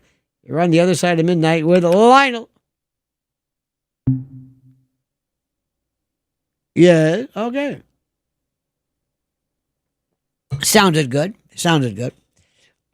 Whenever someone also looks at this, we're going to have to ask questions. What do we do, and how are you going to handle your children? When a child sees this, what are you going to be seeing? And what is going to be done regarding your children? By the way, I'm seeing these one pictures over and over and over of, I guess, women or somebody who are taken into custody. I don't know. There's 4 or 5. This is the beauty, if you will, of being surrounded by these monitors all the time. But I'm seeing nothing but the same 4 or 5 stories over and over and over again, and it doesn't make any sense to me. And I got to ask this question: why do people insist upon, especially if they are not in the police department? If you're the mayor, if I'm the mayor of New York City, I'm not going to put on an NYPD cap to let you know, like, what? It's okay. I'm on the job. I'm wearing the cap. You can trust me now. Now, I also want to go back into something which is important. Very, very critical. Very critical. Do you remember a while back, there was a story, one of my favorites. And I don't know if you're into this, but there was this great story I found out about the people who were involved in these shootings in Las Vegas. Do you remember the Paddock case? Do you remember this? It was one of the worst cases ever. And per usual, nobody said anything about it. Nothing. Nobody ever. Remember this guy? This was one of the most important. This was 2017. This was the deadliest mass shooting in modern history. Now, guess who looked into it? My people. My people. The case was riddled with unanswered questions, inconsistencies, missing evidence, more than a few red flags that fueled, ready for this? Conspiracy theories. You see, that's what they call it. Whenever you point something out, like they're going to point some stuff out. Believe me, you're going to see this stuff leak, leach, drip, and extravasate more information out regarding this case. And you're going to hear more and more about it. And you're going to be hearing about the case. You're going to be hearing about what's going on. And then little by little, you're going to be putting this together. And you're going to hear something that doesn't make any sense. You're going to talk about maybe somebody will say something. Oh, a relative, a neighbor, a coworker will say this behavior is inconsistent. Something will come up. And when you ask the question, they're going to call you a conspiracy theorist because you say, wait a minute, I don't know if there's a conspiracy here. 2 or more guilty people conspiring or confederating to bring about some particular nefarious end. I'm saying this story doesn't make any sense. Because today in our rule, the first thing that CNN and MSNBC and Fox to an extent they want you to do is listen to them, don't ask any questions. But I just want to give you an example of something. This is one of my favorites. This was a case that was so interesting. Stephen Paddock. Do you remember this guy? He allegedly fired over, this is 2017, 1,000 rounds from the 32nd floor of the Mandalay Bay Hotel, killing 60 people and wounding hundreds who were attending the Route 91 Harvest Music Festival. And that's what happened. And most people, like cable news and regular news, they say, nothing to see here, move along. And we say, wait. Can we hear more about this? Oh, no, don't go. Don't start digging into this. Don't, you and your crazy conspiracy theorists, because that term is always used. Do you know that right now, in 2019, and as of today, the FBI concluded that Paddock acted alone, had no motive, none, just decided to do this? There was no manifesto, no suicide note, no ideology, no political religious affiliation, no nothing. He was a millionaire, a former accountant, high-stakes gambler, yet somehow he transforms into the most prolific mass murderer in U.S. history with no warning signs. None. And nobody said anything, because that would be a conspiracy theory. Do you know that in that case, listen to this, in that case, there were 58 people who died. Years later, the death toll was increased to 60 due to delayed complications. And some of the questions that were interesting is that the shifting number reflects medical reality to covering things up. But the question is, countless witness reports and police scanner audio describe shots coming from, you ready for this? Multiple directions. Remember what's happening. Remember, they're going to give you a story regarding this case in Manhattan. Once they give you the official story, that is the end of it. Don't go any further. Remember this. I hate to be like this. I'm not saying anybody's deliberately doing it on purpose, but this is the way it always goes. Going back to this fellow, do you know that well, maybe you don't want to go into it. I don't want to scare you. I don't want you to go through this. But to make it a long story short, I've been through this story. And this is the one I could teach as a class. And I would say, ladies and gentlemen, do you know all that happened right now? Regarding this, no. And the question is, do you know what's going to happen regarding this fellow? They want to wrap this thing up first and foremost. The people like Daily Mail and others are going to be, but these folks are moving right along. And it is not the indication or the tendency or the inclination of people in the media biz to ask a lot of questions and to make you question, you ask. Now, here's what I want you to do. Let's say you work with me. You're on my detective team, and you are asked the question, are there any questions you'd like to know? Anything you're unsure of? Anything that fascinates you? Anything that's not being questioned? What are some of the issues you would want to know? And so far, based upon what you've heard, is there anything that makes you say, wait a minute, this doesn't make any sense? Our number is 800-848-9222. Don't feel, no. We're just asking questions. We're using our heads, our hearts, and our imaginations. The Other Side of Midnight. So far, I'm just doing my quick scan in the perusal, and they're talking again about mental health. Mental health. As though mental health was responsible for this. Why didn't they say he was diabetic? Or he had a high A1C number? Or he was he had a beard? Why is it about mental health? because we have always been fascinated by it, and we love to talk about it in terms of it being this what the word is, this magical, mystical thing. Let me give you an example of something. If this dude were to have lived, okay, let's assume he would not have dispatched himself, and he was caught alive, and he was put on trial, and he was asked to answer this. What do you think would have been the considerations used by a court to determine whether he was, in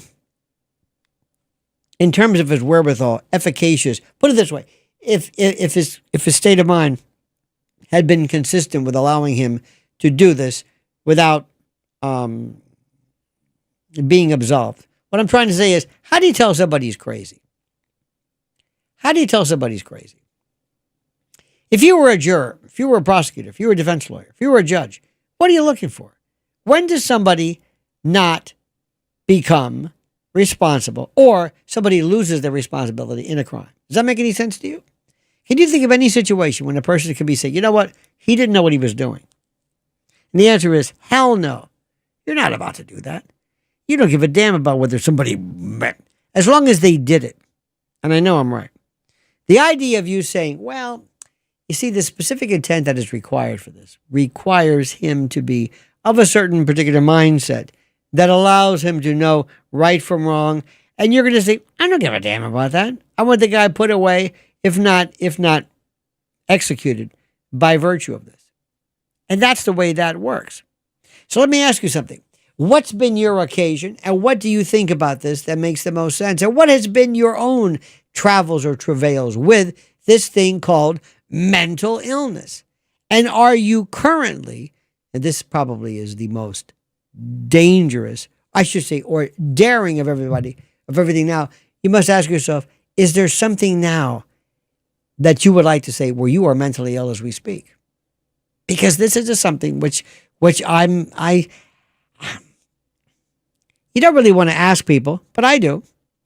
Have you ever felt mentally ill? I'm not talking about depression, but somebody who was really out of their mind.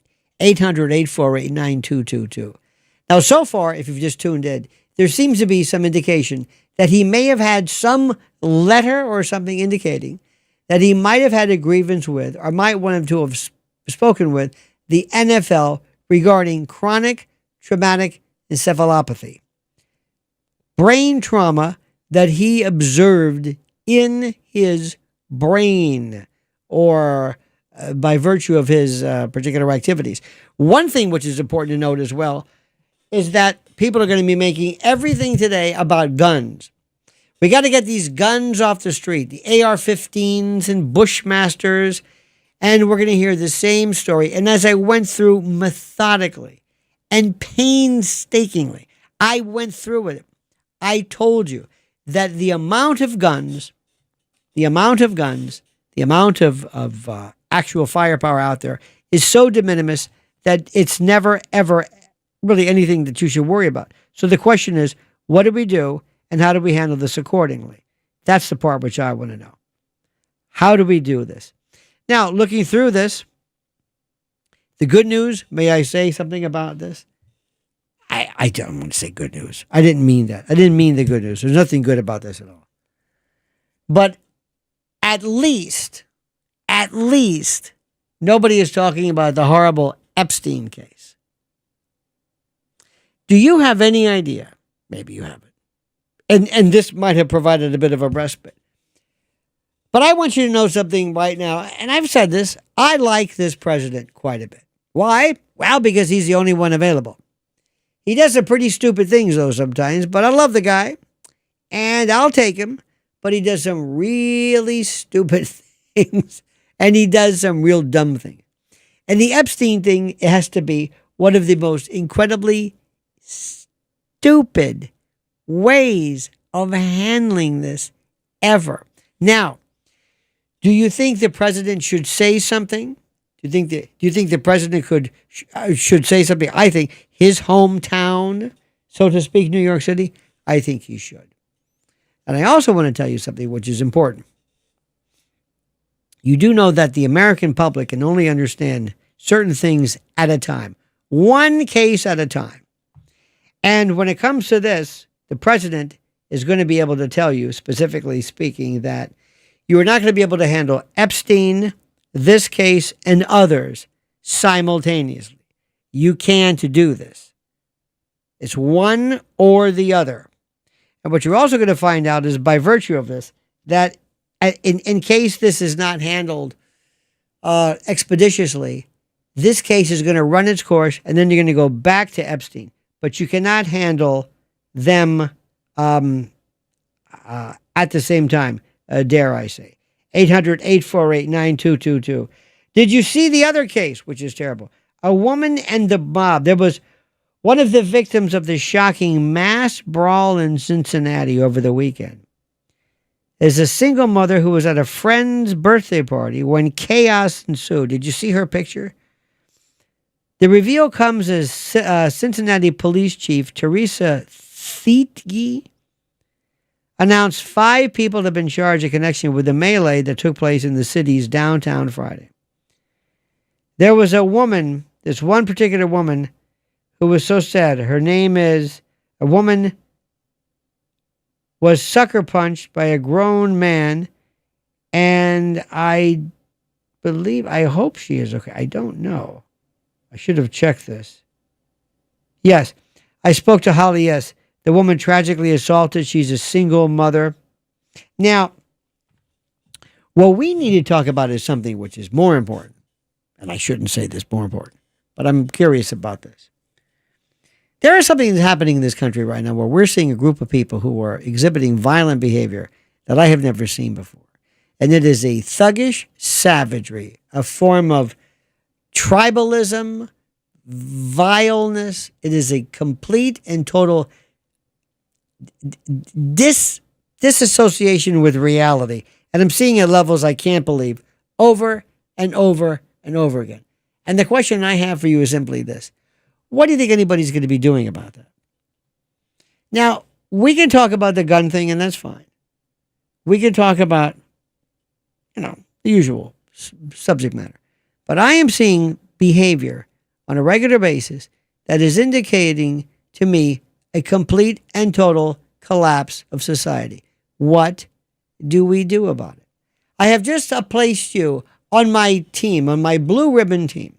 And I'm asking you, we're going to go into various cities around the country. We're going to find out, what do we need to do? Who are these people, and why is there such violence? Do you remember ever seeing anything like this?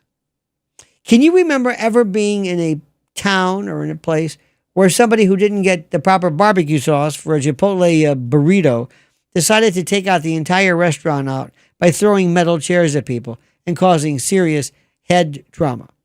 What is the matter with us? Seriously, do you think we're ever going to get back to square one? I don't think so.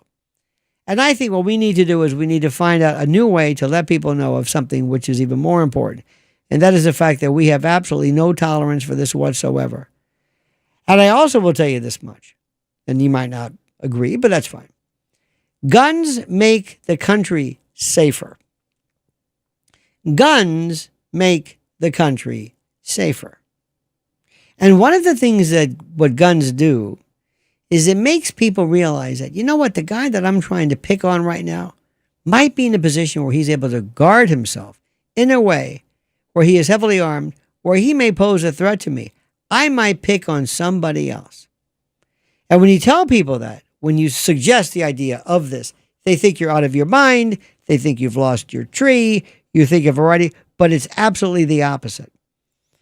I never thought I would ever be in the position in my life where I would be talking about this much law and order, maybe to the point where I'm actually thinking about reconsidering my position on the death penalty also.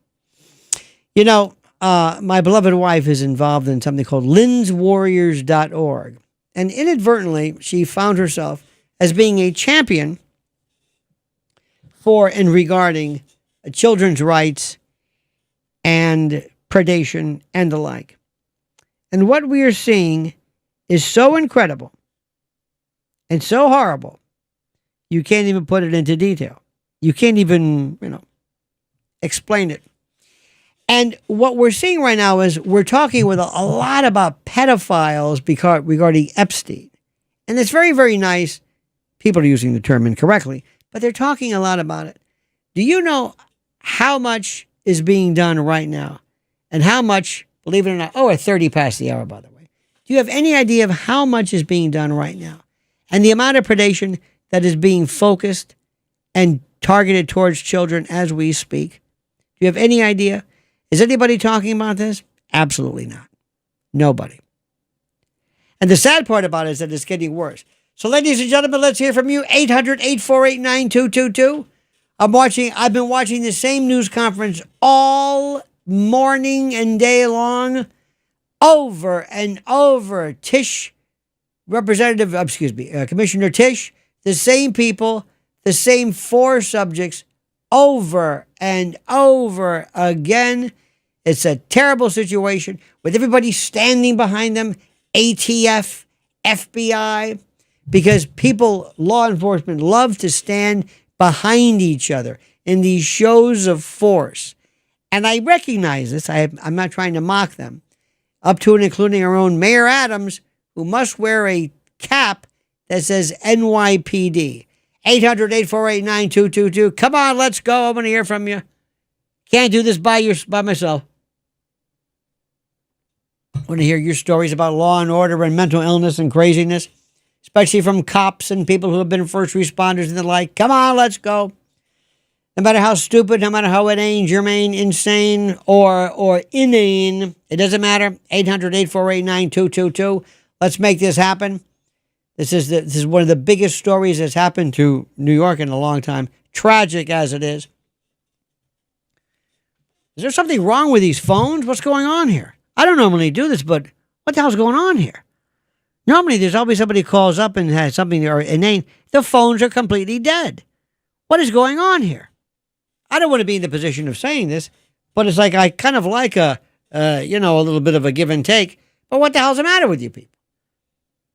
Sometimes when I'm talking about something, you'll call about a subject I'm not talking about. I'm saying, okay, great. Now I need you. Let's talk about it. And there's nobody here. What the hell's going on here? Something I said? Something that am I not being clear about this? This is a two-way street. I'm not going to lecture all night long. Trust me when I tell you that. This is a two-way street. This is called confabulation. It's a give and take. It's a dualism. It's a responsibility that you own. All right, let's go. There we go. Hans is finally where I thought these damn things were, because tonight the system's been a little weird, if you know what I mean. Hans, there you are, for the love of God. Hans, you're on the other side of midnight with Lionel. Yes, sir. I enjoy you, WCCO in Minneapolis here. Excellent. You hit something talking about guns. Now, I'm an old farm boy, so we have a different attitude about guns than city folk do. So, what is your attitude that's different? Explain that. Again, I grew up in the farm. And I know that. To me, a gun is like a spade. It's something you use to keep the raccoons away from the absolutely fox, away from the chicken, blah blah blah. But I wanted to hit on something real quick here. You talked about what is going on in this country. Mm-hmm. You mentioned that you're a fan of Donald Trump. Mm-hmm. When the guy started out, and I liked him initially. But when the guy comes out, this is our president, mm-hmm. comes out and says, if you can grab women by the crotch, mm-hmm. to me, that takes him off the table. And how we have gotten to a point in our politics mm-hmm. and our media where this kind of, and it's not just Trump. I mean, you can see a mega evangelical patriot mm-hmm. once a month. They're getting busted for having pornography on their computers. And so, I mean, it's not Trump and these leaders, it's us. And how have we gotten to a point where we can decide this is the guy I want to lead us? I mean, Gary Hart was busted was at 84? He had a woman on the a monkey yacht. business, Donna Rice. Yes, thank you very much. So yeah, I mean, I think we're hitting on the same thing, but it just baffles me. And I would love to hear your explanation. Now, Hans, let me ask you a question. Hans, hold on. No, can I have a second? Okay. Thank you. I appreciate it. I haven't heard a really good excuse, or excuse me, I shouldn't say excuse, a good motivation for somebody to elect these people. I'm baffled. Thank you. Hans, with all due respect to you, the reference you make to the Billy Bush reference to grab him by the what have you. Yep. This was 20 years ago. Now, I don't know if that means anything to you, but let me say this again. 20 years ago. Now, if you think that right now, with all that is going on in the world today, with everything, imagine you're a farmer and you've got fields and animals and crops and water and irrigation, and you've got multiple. You know that to make a farm run, you've got to have so many moving parts. For you to focus in, with all due respect, on a comment that was made to Billy Bush 20 years ago? Does this seem a bit to you punctilious, priggish, a little bit hypersensitive? It's like, with all that is going on, if the president can get the economy going, if the president can deal with what's going on in the Middle East and Europe, and basically, I hope, extricate us from this ridiculous thing called NATO, am I really going to say, I'm sorry, Mr. President, 20 years ago, you made a statement to Billy Bush, and you're going to have to just step down, and I'm going to have to turn it over to J.D. Vance or somebody else, because I just can't forget what you said 20 years ago in a private conversation. Granted, he might not, maybe he shouldn't have said it at all, but he didn't say this in a speech. He didn't say this before the UN. It was in a private conversation that was recorded without him knowing it. Does that make any difference? Does that add any perspective? Well, first of all, it wasn't 20 years ago. It wasn't 2005. Yeah, it was. This was when he was running for before he started running for president. No, they grabbed him by the poussoir was a comment that he made during a private conversation with Billy Bush on the set of Access Hollywood in 2005. Well, I stand corrected then as far as the date. Yeah. And regardless of the date, again, I'll put it out to you. How have we gotten to a point where we are electing people? No, Hans, I understand that. But with all of the things that are going on right now, let's assume there's an emergency room and we have one of the best emergency room physicians available. And he's able to handle multiple triage, but he has a filthy mouth. Terrible, vile. And he says terrible things to women, but he has saved more lives. And even though we wish we could say, Doctor, do you wish you could maybe understand and appreciate the decorum of the hospital and your duty? What if he's so good that we have to realize that we have to look the other way? But I appreciate, nonetheless, your perspective. Anthony on Long Island, you're on the other side of midnight with Lionel.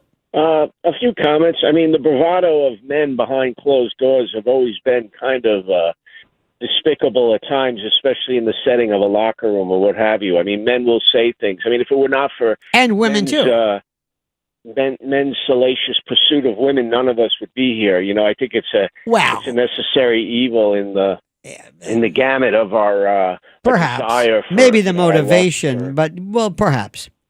Yeah. Anyway, but now the reason I did call, I think what we've seen is an explosion of psychotropic drugs and the overprescribing of them because of the amount of money that's dumped towards legislation on that behalf. The lobbyists in Congress told, I believe, each congressman and senator have about 300 lobbyists that are crafting legislation to allow all these drugs.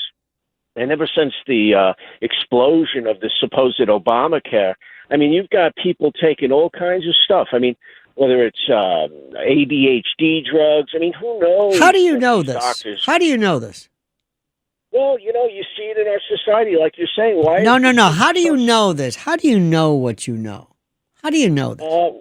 Well, just speaking with people, reading the newspaper. You kind of get a feel for it. Did you know that the argument has been made that mental illness right now is more recognized and diagnosed than ever? It's not overtreated.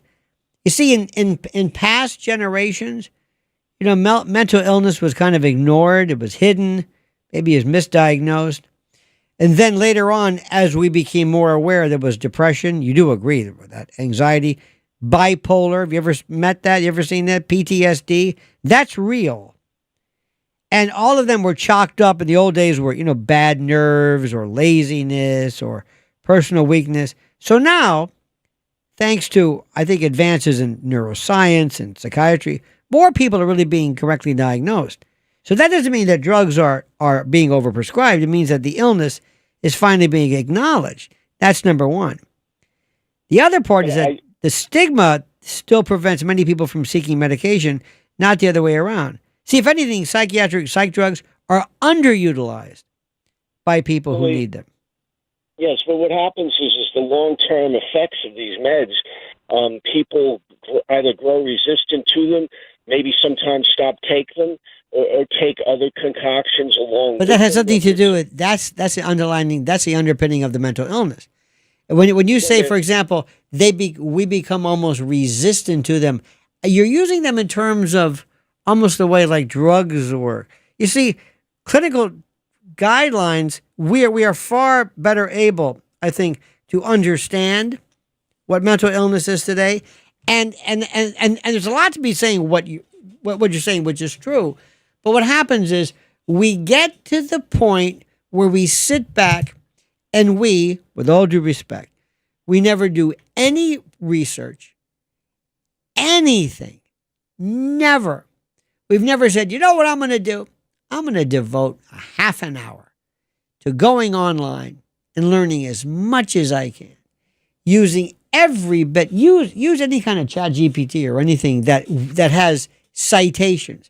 And I want to find out if what I'm saying is really true or not. That's all. Jeff in Queens. Jeff, you're next on the other side of midnight with Lionel. Hello, Lionel. Yes, Jeff. I'm going to skip over the issue of the night because of the last thing you said about why people getting upset about what he said 20 years ago or even 10 years ago. That whole thing, and here's my take on the whole thing. MSNBC and the others that are Democrat, funded by Democrat, big dollar people, they're interested in propaganda. We can never persuade them to be fair with anything Trump does. Okay, so then you could say, well, isn't it just a different thought? Isn't it just the swing states that really make the difference? Because all their propaganda in New York, it's not going to change anything in the election. But I guess the MSNBCs in the swing states, that must be why they lie and manipulate. That's a fascinating case of that. Yes, but going back to what I was saying. Do you really want people to go back and to look and to see what presidents have said? I mean, look, I don't want to bring up LBJ, but this man was a beast. JFK was horrible to women. All right. Well, the sexuality, locker room talk, like the last caller said, I think we have to accept that as part of being, our male. But if that's the thing that you don't want, if that's going to be the reason for you to dismiss the efficacy of a president, that means he never had a chance in the first place. Dave in Upstate, you're on the other side of midnight with Lionel. Hey, Lionel. You're talking about guns and making people safer. Yep. I have two examples. One, I've lived in my neighborhood for 50 years, and it's a small town, and we've had ups and downs. We don't live in the best neighborhood, and I've had unsavory characters walk by the house over the years, and I used to bring my guns out on the porch every once in a while and clean them because my wife doesn't like the smell of gun cleaning oil. Mm-hmm. And those unsavory characters never came back. Mm-hmm. Okay, it wasn't a direct threat, and it wasn't intimidation, but it works. And the other thing is, I remember maybe 20 years ago, there was a program on one of the big three networks where they thought they were going to say how bad guns were, and they had these kids. I mean, like 5-year-olds, 6-year-olds, and they put a bag with a gun in it in the room, and the parents watched it. And it didn't turn out quite the way the network thought it would, because, these kids that had never been exposed to guns, they were, I'll pick it up, and they would try pointing at each other and stuff. Of course, it wasn't loaded or anything. But the kids that had been brought up with guns, they went right away for an adult. Right. And it just devastated the network, the network show.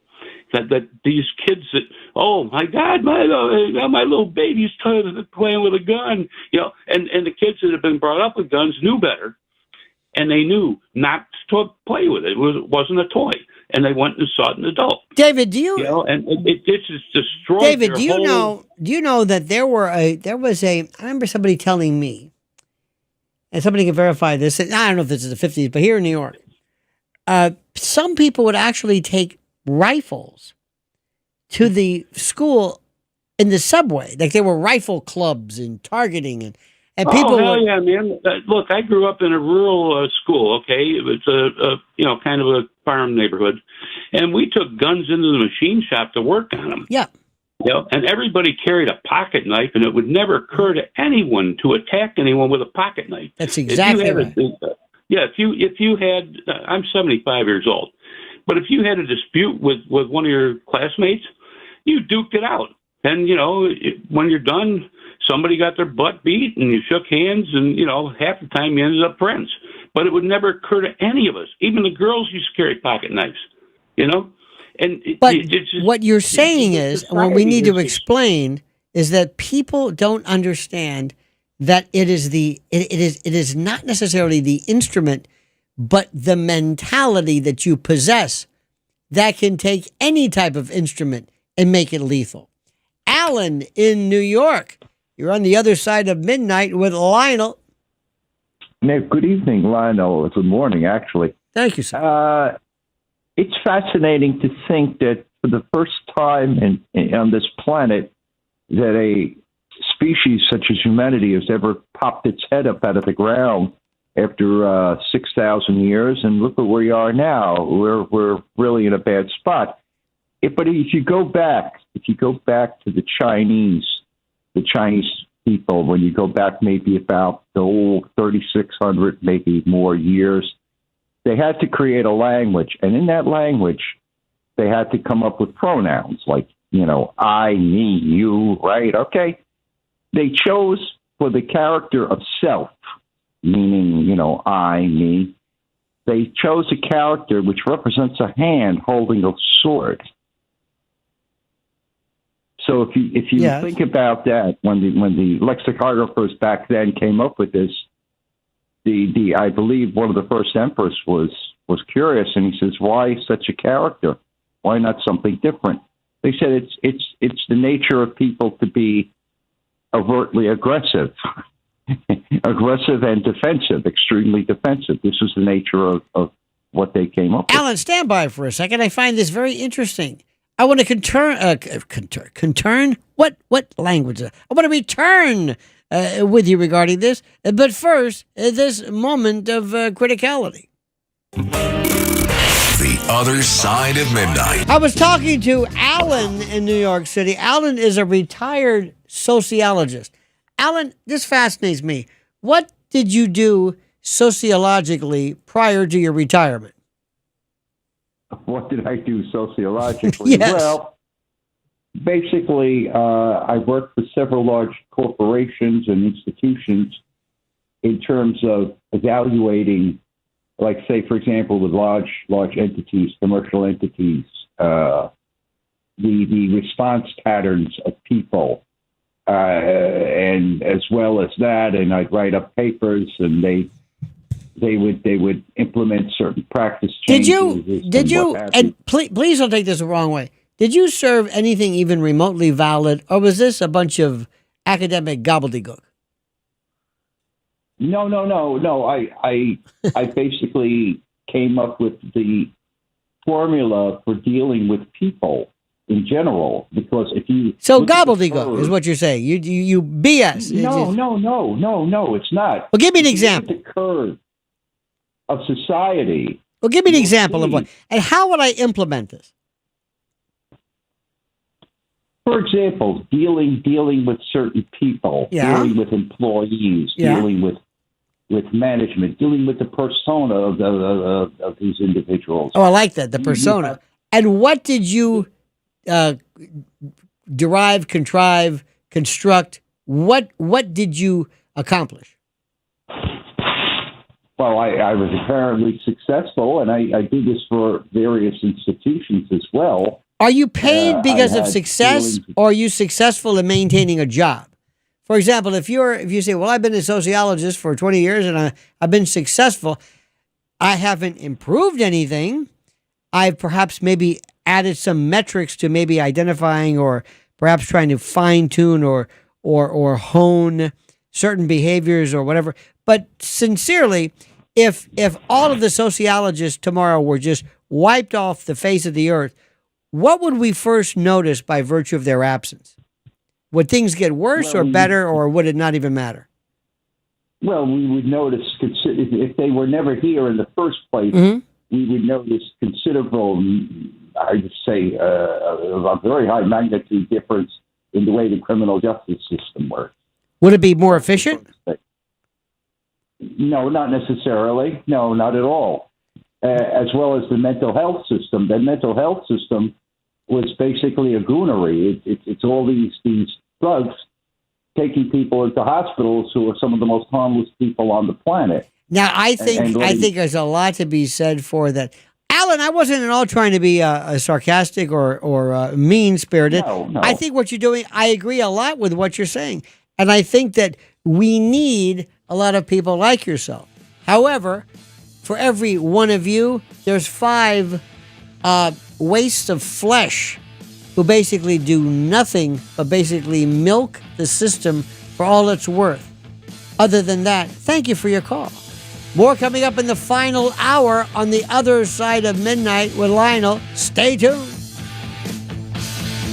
I have been subject to watching. I normally change my studio TV to cooking shows or the cooking channel because I can't stand this stuff. But tonight, by virtue of the horror of last night here in Midtown, I want to see what's going on.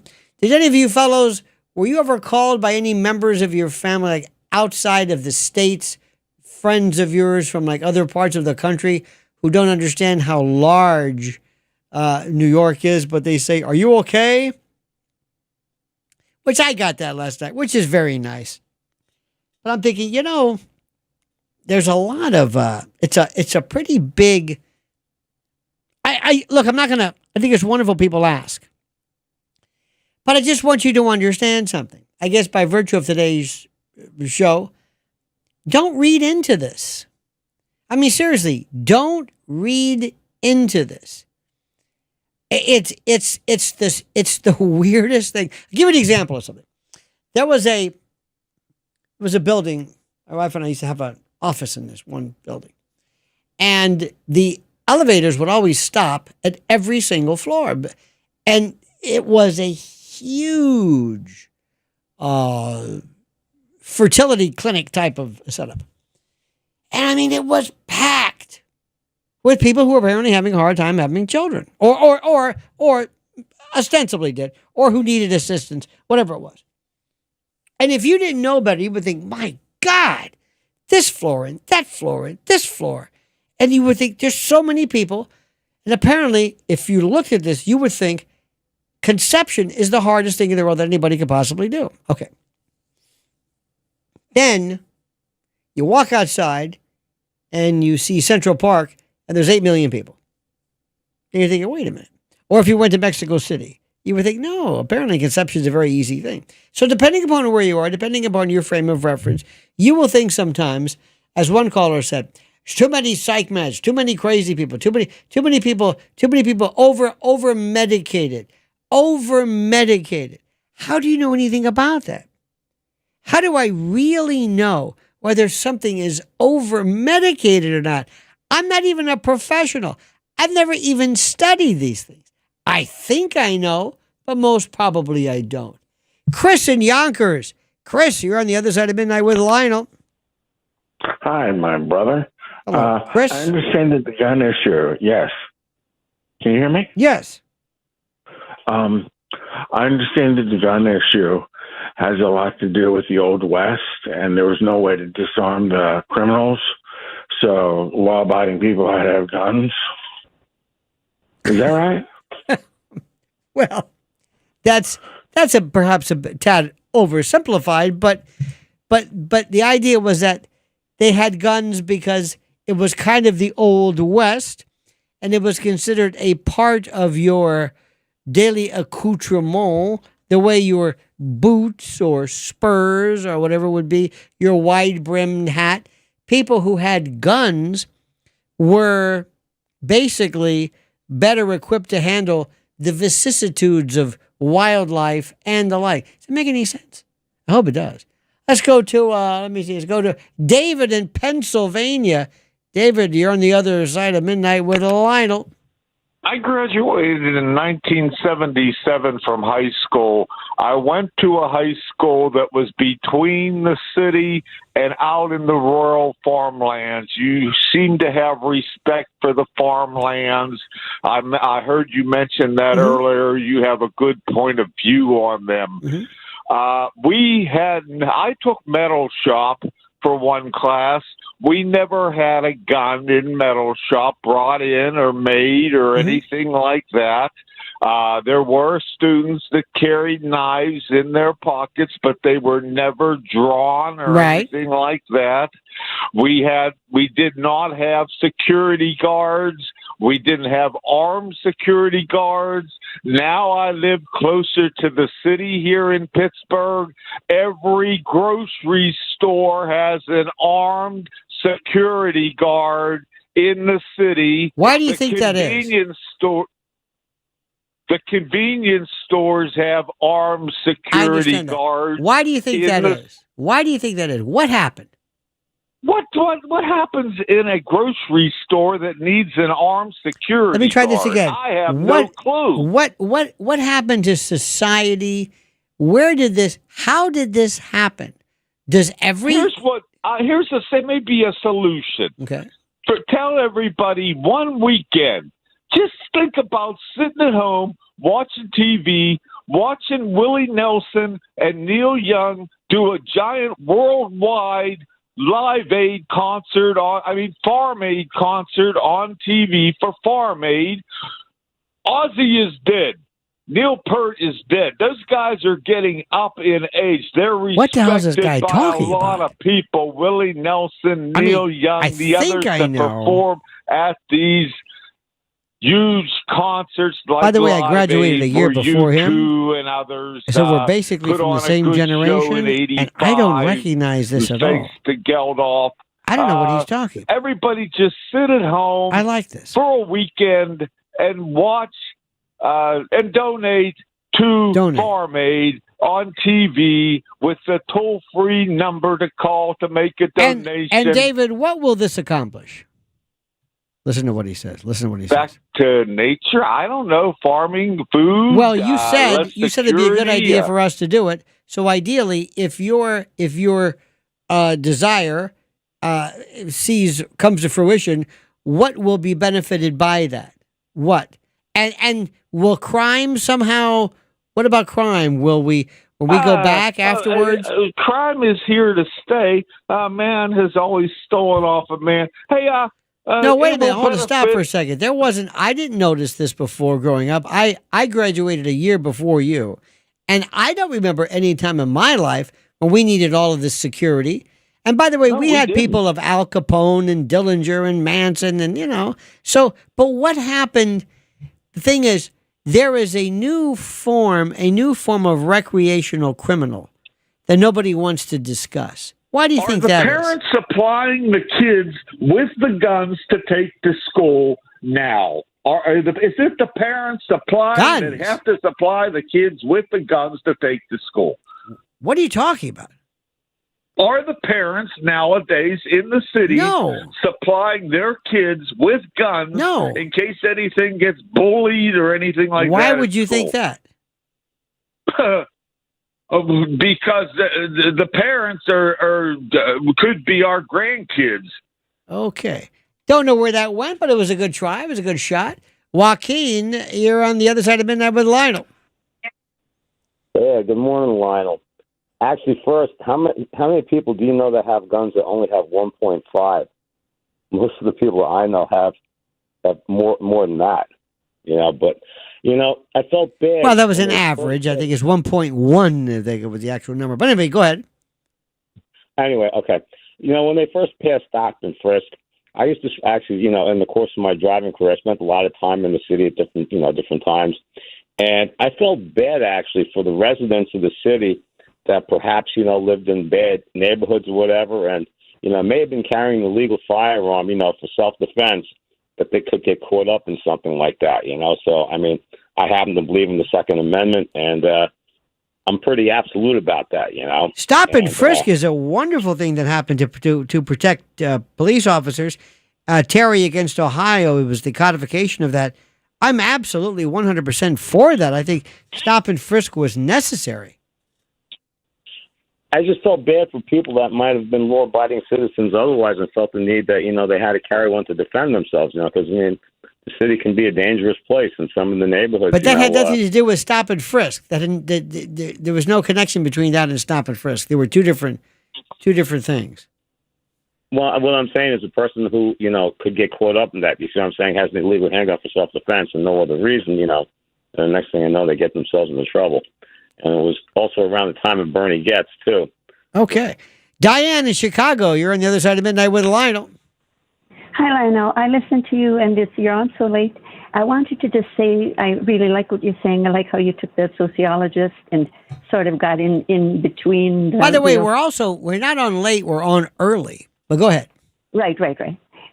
So anyway, but you have many topics, and you separate the word Calvary from cavalry and all these things. It's all very good. But what dismays me is when you went into that subject of the violence, of the random violence, which I also am very bothered by, WGN switched to a whole bunch of ads. And then that conversation kind of disappeared. But that violent thing is what I was going to comment about. Never before, I agree, have people randomly, and these random violent people, you'll see on the video where somebody's on a bike and he'll just kick someone out of the way. That type of weirdness, and where does that come from? We do not punish people. When you were a little kid, you obeyed your adults. It was common sense to know right from wrong, and that was it. Well, it's interesting. You knew about it in school.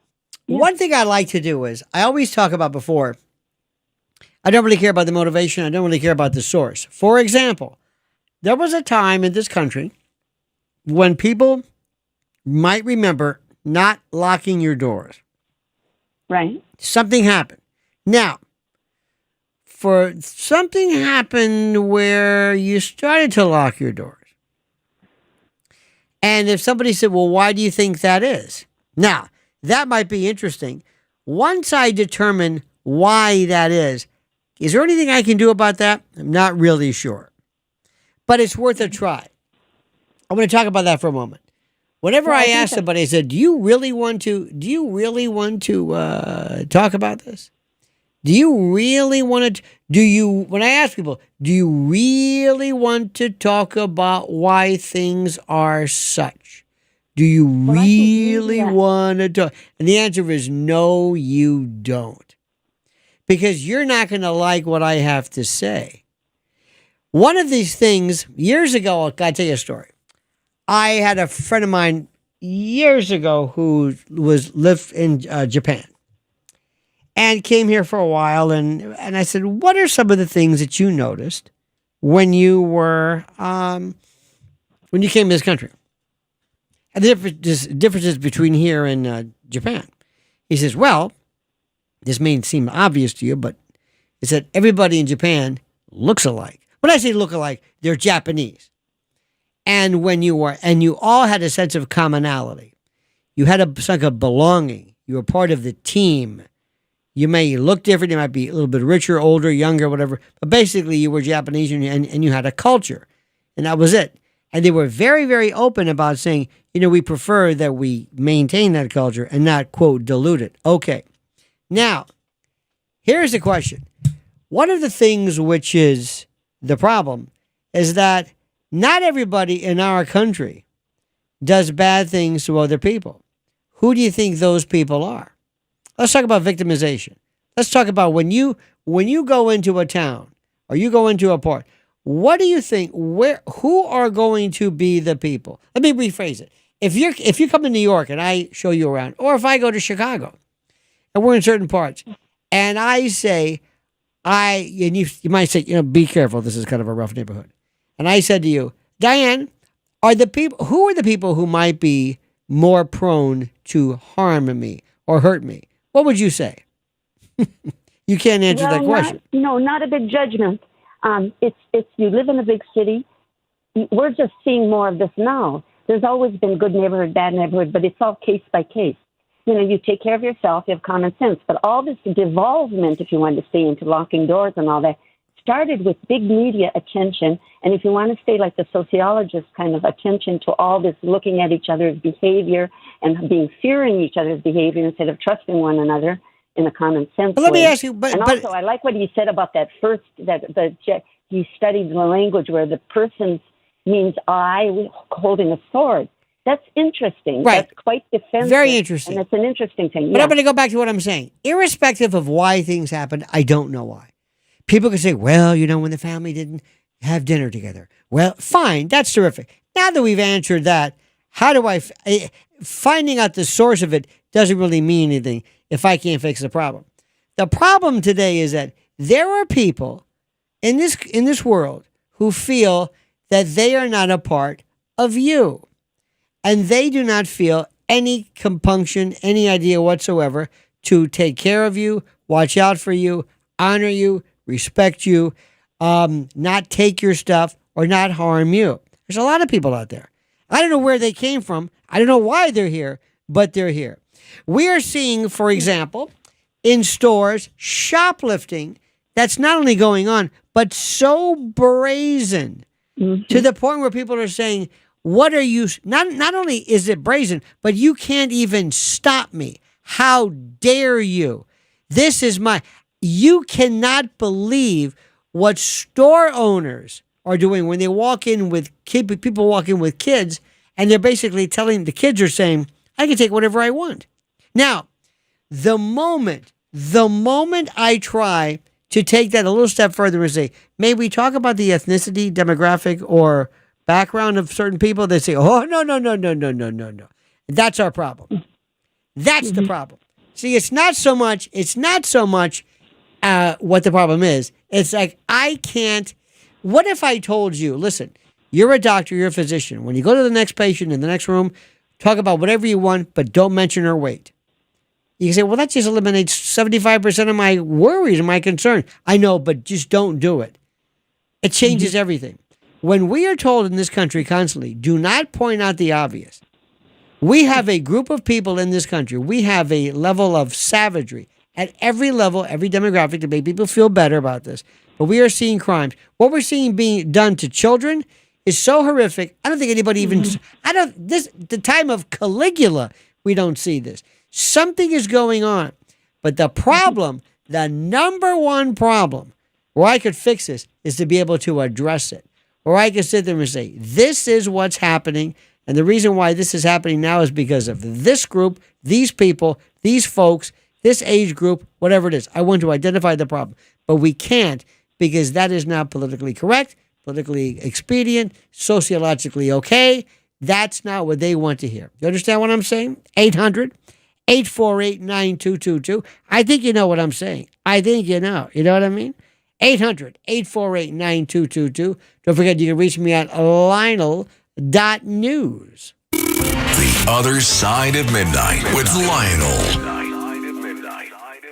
Roger Stone here for the Colonial Metals Group. China's Operation Dollar Killer is already in motion with a new axis of evil forming to crush the U.S. dollar. This could devastate your retirement, your future, unless you act now. Call 800-747-6589. That's 800-747-6589. Or visit freegoldguide.com/stone to get your free 2025 gold guide and learn how to protect your IRA or your 401k with gold. freegoldguide.com/stone. Listen to this podcast now on the Red Apple Podcast Network. Building Bridges, that which unites us. A thought-provoking new podcast series hosted by Michael Hirschman, CEO of Soloviev Group. I'm Michael Hirschman. Join me as I tackle vital national topics that affect the man on the street to the executive suite with unscripted, authentic perspectives that spark in-depth discussions with experts in the field. Go to buildingbridges.nyc to watch episodes or download wherever you get your podcasts. Today, 77 WABC and Giovanni's Brooklyn Eats celebrate National Lasagna Day. Lasagna is one of the oldest types of pasta, a flat dough sliced into strips long before tomatoes even entered Italian cuisine. Most chefs agree 3 layers is the minimum, and 5 to 7 layers is a hearty lasagna. National Lasagna Day 2025, sponsored by Giovanni's Brooklyn Eats in South Park Slope, Brooklyn. Real Italian, real Brooklyn. Go today to Giovanni'sBrooklynEats.com. I'm John Morgan of Morgan & Morgan. Why should you hire America's largest injury law firm for your case? There's lots of reasons. Just like there's a reason millions of people called us last year in their time of need. When it comes to fighting for justice and compensation, millions of people across the country trust us to go to battle for them. We became the largest injury law firm in the world for a reason. There's only one Morgan & Morgan, forthepeople.com. Injured? Dial pound law or visit forthepeople.com for an office near you.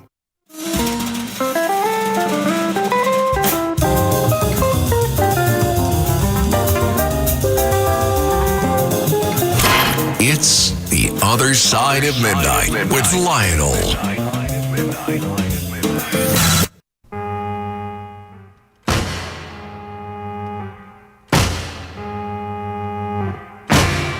Alrighty, Lionel with you. You know, during the COVID period, I remember we were standing in a CVS, kind of a neat CVS in our hood, in the hood, and these folks would come in and they would have big garbage bags and they would basically clean off shelves and run out. Now, I said, why don't you do anything about that? Well, we really can't. Why not? I don't know. I said, what do you mean you don't? And then that began the locked up shampoo and that sort of thing. And it's so funny if I said, you know, I'm seeing something here on a regular basis. I'm seeing a particular type of, dare I say, demographic of targeted or targeting miscreants. Shh, don't say anything. I said, what are you talking about? No, don't say anything. Well, they're not. If I notice, I'm seeing a lot of elderly people coming in and stealing shampoo. I think they would say, well, we got to worry about the elderly. We got to stop the elderly. You know, the elderly. We got to keep an eye out for the elderly. Only one elderly person allowed in here. What if you can go on and on and on. But the world changed when we said, don't say that. This ethnicity, demographic, identity, faction, whatever you want to call it, you cannot say anything about that. That's when it fell apart. That's when it fell apart. When we can't even say, look, no offense, but that's this. You know, in the old days when they were going after the mafia, I don't know if they're doing it anymore, but when they did, they kind of tended to look not so much for Swedish people, but for Sicilians. Did you notice that? Nothing personal. They just kind of identify the subject matter of their concern. Helen, you're next, Helen. Make it good, Helen. Make it good. Lionel. Yes, Helen. You say, I want to know your opinion. Mm-hmm. People are videotaping all this violence and soccer punching and everything, and people actually sit and watch it. Yes. You think it just gets stop all this video and all this social media stuff, maybe that would be better for society? I believe that to an extent, we are habituating, we are conditioning ourselves to this, and it has become so ubiquitous that it has become like the norm, where nobody even notices it anymore. Nobody even cares. Nobody notices it. So I think that that's certainly something to consider. Anna in New Jersey. Anna, you're next, Anna. Hi, Lionel. Hi, Anna. I really enjoy your show. Good. And you make great points. But I want to talk about something. The things you're saying are true because nobody wants to attack the medulla of the problems. Mm-hmm. And people become very divisive and they get tribal.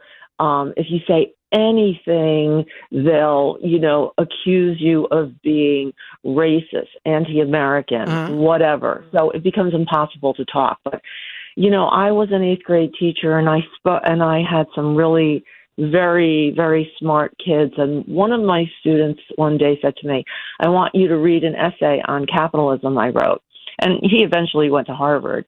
And I did read the essay, and we had a discussion because we were reading The Good Earth. And one of the things in The Good Earth before the Chinese Revolution was that all the disparity between rich and poor was so great that all the lords thought that if they just opened up areas where they gave out free boiled rice, it would keep the peasants happy. By the way, 30 past the hour. I have to say that for reasons that I don't want to go into. All right. Okay. So anyway, the bottom line is, the disparity between rich and poor in this country has gotten so great that the resentment is beyond control. No. And when you're watching these ridiculous shows on TV where everybody seems dressed up and, in these gowns. Are you saying that is a reason for the crime?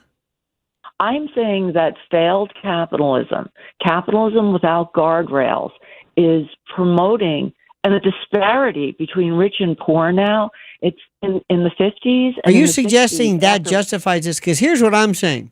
No, it's not justifying it. No, maybe explain it or something. I would suggest to you. A reason. I would suggest to you that might be a fascinating aspect of this. But the rule remains that when I take something of yours, the reason for that, the etymology, the etiology, the teleology, the development, that which led me to foment this resentment, blah, blah, blah, blah, blah. It doesn't matter at all. It's a waste of time. The moment I take something of yours, and we've always had that to an extent. There were people who knew this. You see, one of the things which is the most interesting is that it takes the slightest little, how do I say this?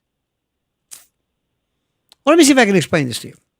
Could I go into, let's say, Japan and recreate our system in Japan? Because their crime is pretty non-existent, like ours. It's a different culture, completely. And by the way, I watch some of their politeness culture, almost like porn, when people on subways are afraid they might be talking too loudly. But here's my question. If I wanted to go in, and you and I were working on a means of altering, maybe bringing Japan to our kind of weird society, what would we do? And we wouldn't talk about discrepancy in money and who makes more. What would be the first thing that we would do? One of the things we need to do is we would have to destroy any sense of being on a team or a culture or a group, any inclusion, anything, any participatory inclusion, membership, whatever you want to call it. I want to destroy that. I want you to feel that you don't fit in and I don't fit in with you. That we are all individual. We are fungible, individually separate. We're not a part of a team. Does that make sense? That's the first thing. I want you to feel not special, not important. You don't owe me anything. I don't owe you anything. I don't care who you are. I don't want to know you. Lionel. Yes. Lionel. You said culture. One of the things about the United States was we said, come here. You can make a better life for yourself. Mm-hmm. And we predicated the better life on the chicken in every pot, a car, and a house with a picket fence. Right. Those are things. The Japanese the Japanese people have been around for centuries. And I will say it out loud. They have a more spiritual base that allows them, whether or not they're all the same, which is, I don't believe they're all the same. They may look similar. But what I am telling you is we have a culture predicated on that. Okay, that idea. let me go back to this. And In 1940, 1950, there might have been disparity, but there was a different. There was. The thing is, you're not really getting to the problem. What is it? What is it? It's not about capitalism. That's not it. Because we've always had that. And there's always been discrepancies to an extent. Hell, we went through the Depression at one point. What is it? I know that. And everybody was in the same boat. The disparities between wealth in a country but you're pointing to the disparity as though that disparity would lead to the particular problem that we're talking about right now. I think it does. Oh, I don't think so. I don't know. That's an excuse. That's trying to. No, that's semantics. We're talking about reasons and excuses. Oh no. I believe people should be punished for crime. But what I don't believe is that you could just ignore the reasons that these crimes are happening. Well, good. Let me go back to that. Tell me why. For example, let's say in 1950 versus 1960, what's the difference between in 10 years, let's say, or 20 years? What happened for the reasons as a crime? Tell me what that was. Okay, you have to look at history and economics. No. Yes, you do. Yeah, listen. Rule number one. World War II. Rule number one. World War II. Rule number one. If you are not being penalized, I promise you, if tomorrow if I said for you, women over 35 will not be charged with speeding. There's a new rule. Let's just assume it. Guess who's going to start speeding? It has nothing to do with where you're from. There are people who feel today we do not have to worry about this particular rule, this sense of order. Not only do we not worry about it, we don't care about it. And we have people, when you go a step further, that are changing this, and it goes into restorative justice, non-carceral type of criminal justice, no bail, no jail, that sort of thing. There is a sense. Then you solve the problem. What has to happen? Oh, no, that makes it worse. No. Let me finish. Mm-hmm. You solve the problem because what you're saying is that these crimes need to be punished. And the penal system as it exists now is unable to do that. So we have to change that. No, you're missing the point. The penal system was artificially changed. It was lessened. It became lax on purpose to not deal with or adjust or to adapt. So you're saying we have to go back to the way it was? It was deliberately loosened so that there will be a disruption of order. They want there to be a disruption of order. There is a force in this country, and where it's from, we could argue all day long. Yeah, I kind of agree with you there. There is a force in this country that wants to see. Nobody wants to recognize that. There is a force in this country that wants to see a complete degradation, diminution, and dissolution, and dilution, and evaporation, and destruction of family, gender, tradition, you name it. Things that used to, believe it or not, kind of gave us rules and boundaries, kind of set up when you play tennis, there's a net. That net's kind of interesting because without the net, who was it? Robert Frost said, poetry without rhyme is like tennis without a net. Well, that net kind of makes things fun. Believe it or not, it adds a kind of a sense of kind of rules. Anyway, for your theory, to what end? To what end do they want to destroy everything? To what end? To everything possible. For example, what is it? What would be their end game? What is the goal of total destruction? Well, here is the thing: the people who want to do this are not necessarily those who are involved. Let me give you an example. we have a race here in as you know in New York, and for the first time it was very clever. This was the introduction of this new thing, this Zoran Mamdani, who That's is not a new thing. Pardon me? Bridgeport, Connecticut, in in the 1920s and 30s, there was a socialist mayor in Bridgeport. The other countries. Barcelona, I would have no problem with the you're not done. I would have no problem with the socialist. I would have no problem with the communist. I would have no problem with the Marxist because I can understand what it is. There is something to be said for that. What he is a welfare state. He's a fraud. And he's somebody who came along and says, listen, I want you to pretend that. Have you ever met, I know sometimes people, maybe you've met them, people who love saying that they are into kind of open, borderless, limitless, kind of hippy dippy, psychic, crystals, wind chimes and tea and meditation. They're into this kind of groovy hipster thing, and they love the accoutrement. They don't really care what it is about, but they love walking around like, I'm a hippie. I love this. I love acting like this. I love saying like this. I love wearing tie-dye. I like wearing, you know what I mean? They like the look of it. They don't really understand intrinsically what they're doing, but they like that. Mamdani is a guy they got from Central Casting. And they basically, some very rich, very powerful people said, you're going to be our guy. You are as left as the Rockefellers. You've never known left or poor in your life. But you're going to be the guy because you've got a kind of a funny name, which is good for you, but people like that. You're young, you smile, and we're going to make, because remember, Skinner taught us operant conditioning is kind of like successive approximation.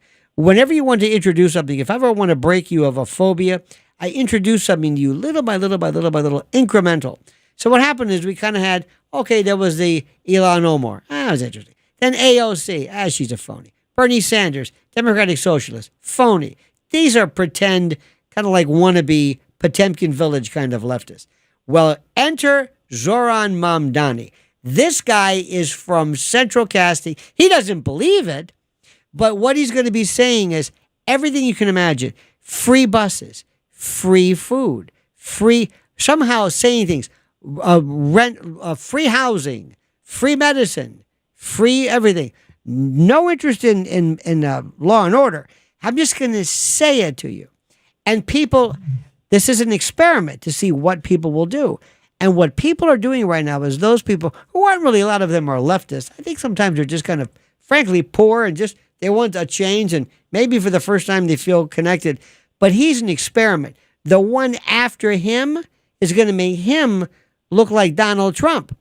And that's what happens is successive approximation, incremental movements towards something that is completely borderless, ruleless, faceless, something without borders, limitations, law, order. It's perfect. I thank you for that, by the way. Let's go to Pete in Staten Island. Pete, you're next, Pete. Hey, Lionel. Yeah, the topic when the culprit was. Let's see when he brings up the shoplifter. Linda Ronstadt. Right? Set your clocks. Set your clocks. These people came in, they bought plastic bags, and they paid for them. Right. And then they went back and opened up, used the plastic bags to shoplift everything out of the store. And they were taking it out. And it was like, wow, they paid for the bags, but they wouldn't pay for the product, you know?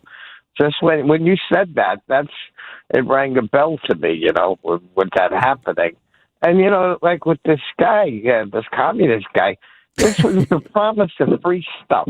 Well, stuff that he can't even provide. He's not a communist. But, Pete, what I want to know is simply this.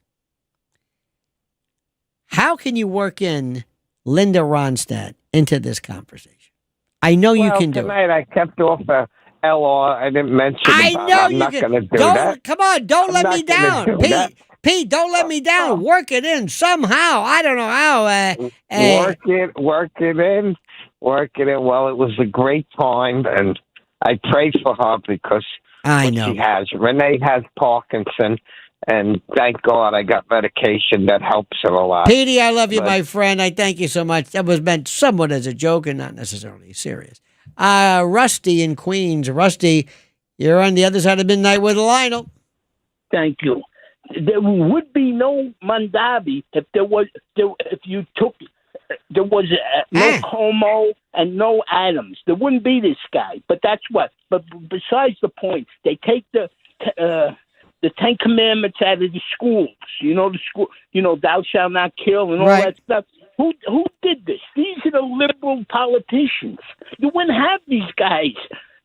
Mondavi, you know what's going on here. Everybody knows what's going on. And especially that woman. She's a school teacher and everything. She's telling you things like that. She's off the wall. Rusty, I'm sorry, I didn't mean to truncate that call. I appreciate 100% what you're saying. I really do. Let's go to Maria in Flanders. Maria, you're next. Good morning, everybody. Lionel, I know you love YouTube. You talk about it all the time, but National Geographic Channel on the television, the old-fashioned way, they have a new series, and I would like everybody to watch it. It's about Hurricane Katrina. It's 5 hours. It's an hour each series. I can't believe I watched every single episode because it was very, very sad, and you could watch and see what happened. And you're talking about looting. Now, if I lived down there, I know I would have gone into the supermarkets and maybe take some water and food and pay them later. But you need to watch that series. Everybody needs to watch that series. 20 years ago. And it's all about everything you're talking about, the rich and the poor. Well, sort of. That's 1,300 people. There's no excuse to let the poor die the way they did. Anyway, you need to watch it. I understand. You're being very thorough here. And by the way, there's nothing better than calling up a radio station and saying you should watch this TV show, which is very, very good. That's a very complicated issue. It has more to do with other things than merely, whatever. Joe in Florida. Joe, you're next. Hello, Lionel. Hello, Joe. Joe from Florida. Hey, Lionel. Well, originally from Brooklyn. Lionel, I believe that with this Mondami, I believe the whole social front is just that. It's a front. I believe he wants to place eventually the real law. And that's why he went to Uganda. He's getting briefed. I have a feeling that they want to do what they have done in France, in England, and he is the one to try to implement that here. Why do you think that? I don't know, because I just don't follow the socialist stuff that he's promising free bus. But why do you think it's Sharia law? Housing, I think it's the platform that'll get him elected. But do you know that what Sharia law is? I guess it is like socialism, but I believe even the further part with the women. I was at the beach, Avon Beach, and you saw these women, Middle Eastern women, coming in. They were covered head to toe with but the that's ice. That's not Sharia law. That's not what that means. What is that? Well, see, one of the things I suggest to you is very important. There's a what is his name? Noah, is it Feldman? Forgive me. I think he's a Harvard law professor. He happens to be, he was a professor, and he is an expert in Arabic law, so to speak. And he explains that Sharia is not what you think. It's the way weights and measures. I know what people think it is. People think it means beheading, cutting off hands, morality police. Yeah, I understand that. But before you get it, first of all, we're not going to do this. There are others. There are many people, by the way, in the area who are Jewish who believe in their particular enclaves may follow more of a Talmudic type of a scriptural interpretation for certain things. That doesn't in any way violate the law. So just as an aside, it's a good idea just to check that you know specifically what the story is regarding Sharia. Now, by the by, I'm looking and I'm seeing that nothing has changed in the least regarding anything as far as yesterday's tragedy by virtue of the TV, which is a different story.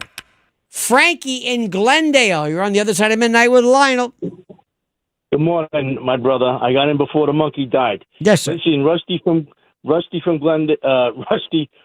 Queens was right when he talked about the Ten Commandments.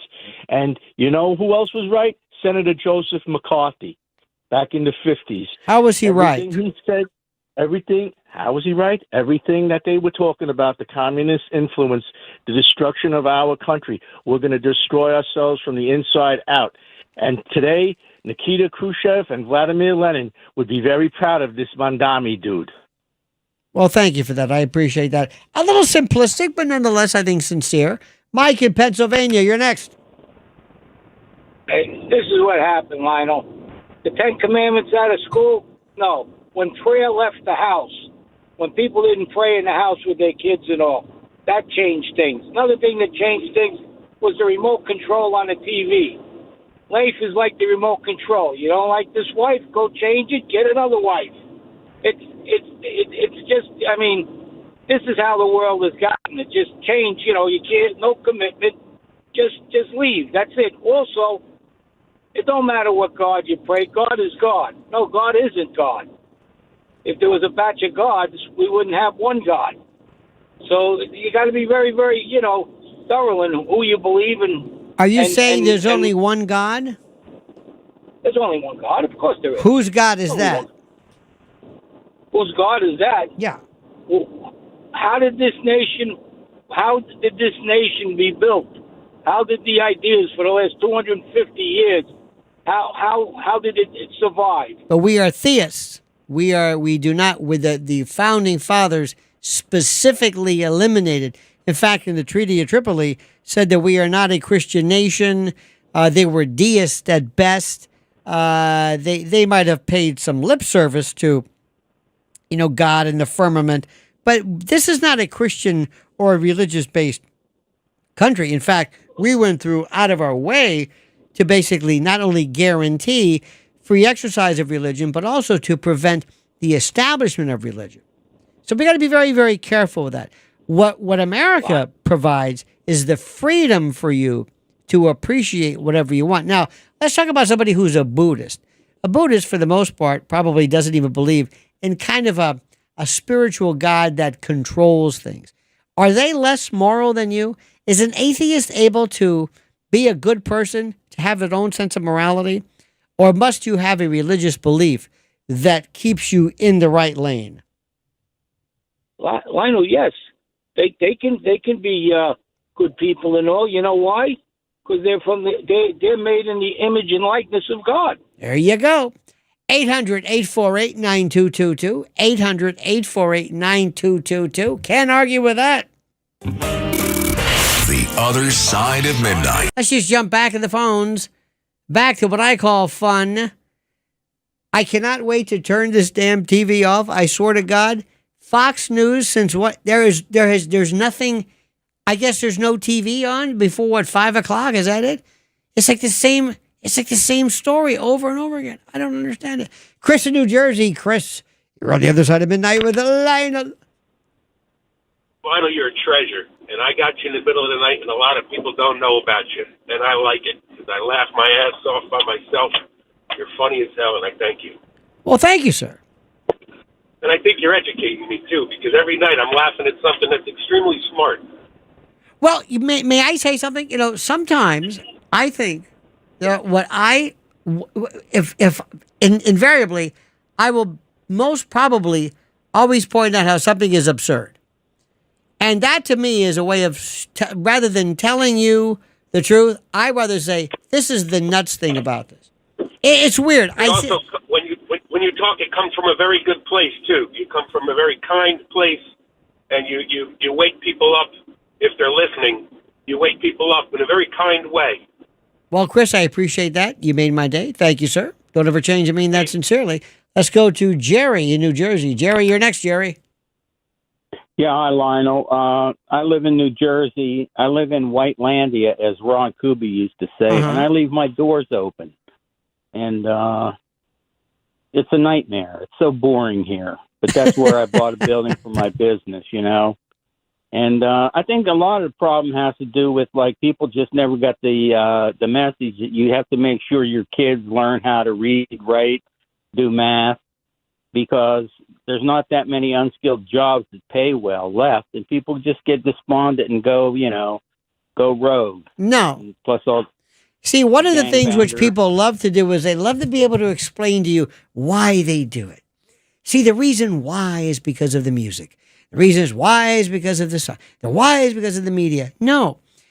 If there is a feeling, if there is all of a sudden, if you're with a group of people, and it sounds weird, but let's say, and I've seen this before. Let's say there's, I don't know, a disaster. Something happens. And windows are open and businesses are open and people go in and they start taking stuff from stores. You would be surprised how many people, I know you're going to say not you, but how many people would say, well, if they're taking it, I might as well also. I might as well. That makes no sense. Do it as well. Now, you might say, that's crazy. Not in the least. Will, you're the last caller of the show, my friend. Hey, how you doing, Lionel? I've Good. been a fan of yours for a long time. Your comedy is right on. Thank you, Will. Listen, I think you're missing the point today. America used to be in the business of creating a permanent underclass that was given no opportunities to live a better life. While minorities were running from slavers and dogs, whites were already robbing banks and stagecoaches and stuff like that. And what I'm saying to you is that they didn't want our kids competing for resources with their kids. That's what it's all about. You understand? Everybody that signed the Declaration of Independence, they were sociopaths, pedophiles, human traffickers, all of the things they put against Puffy Combs. I'm not a fan of his, but I'm just, equating the two together. Well, may I say to you that we pick our heroes. We pick our heroes. I am we absolutely make people heroes who were criminals who signed the Declaration of Independence. But I am absolutely astounded, and I'm mesmerized, and I am amazed, sir, in a good way, at how you were able to use this kind of labyrinthine logic and to take something which is seemingly as innocuous as the Declaration of Independence and to remove and to add to it the notion of pedophiles, degenerates, and the like. Well, there you go. Well, let me tell you something. There's nobody who knows what he's doing better than this man, Mr. Riffraff. Thank you for your ability to stare at computer screens and wonder, nobody does it better. Mr. Atwood, Dr. Atwood, thank you so much for being with us. And thank you for listening. Remember, Lionel.news, check me out. Follow me. And until tomorrow, my friends, remember, the monkey's dead. The show's over. Sue ya. Ta-ta. Dress your best for Beach Boardwalk and Barbecue. Are you ready? With the Summer Collection. Now live at WABCRadiostore.com. Fun. I love it. I love it. Apply your suntan lotion with ease as you wear your WABC radio tank top. It's hot. Shade yourself from the sun with the WABC bucket hat and sizzle while you grill, baby, grill. Wearing your WABC apron. It's hot. Have hot fun in the summertime and avoid a cruel summer at WABCRadiostore.com.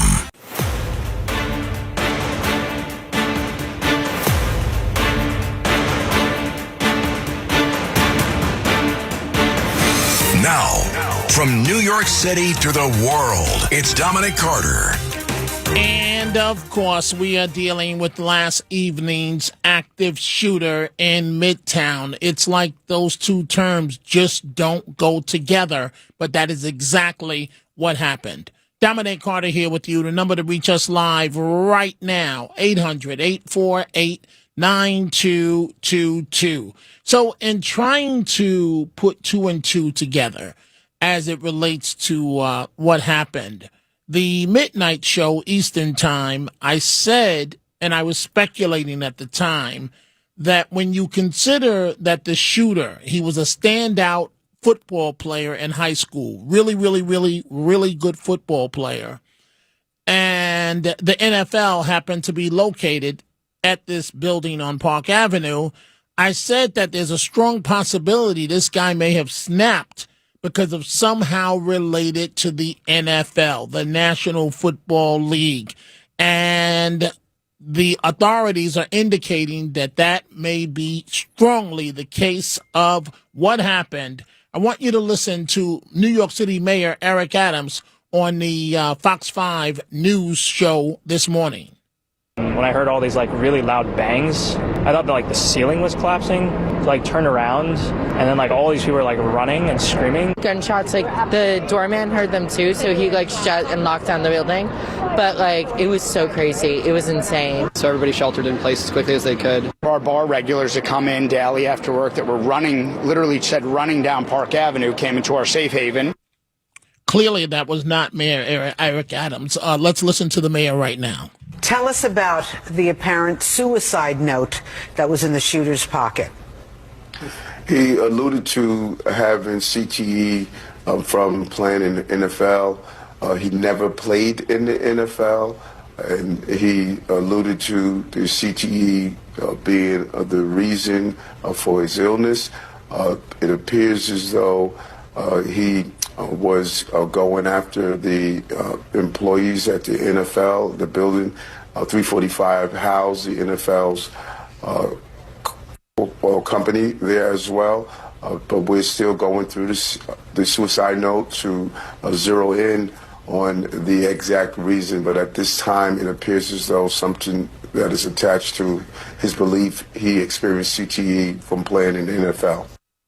And again, you heard the mayor say this guy never played in the NFL. So clearly some severe mental illness issues. But I've seen folks, I said this the midnight hour, I've seen situations where the New York Knicks are located, and you would have these really tall guys showing up saying that they had a meeting with the team owner, Jim Dolan, and security had to be on their P's and Q's because there was no such meeting.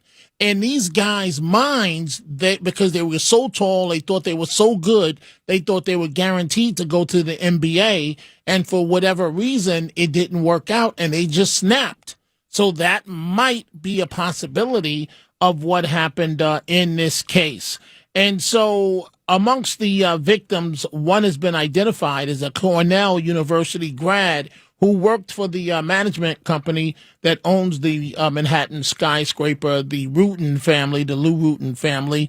And coming up at the bottom of the hour, we will be talking live to former Congressman Peter King.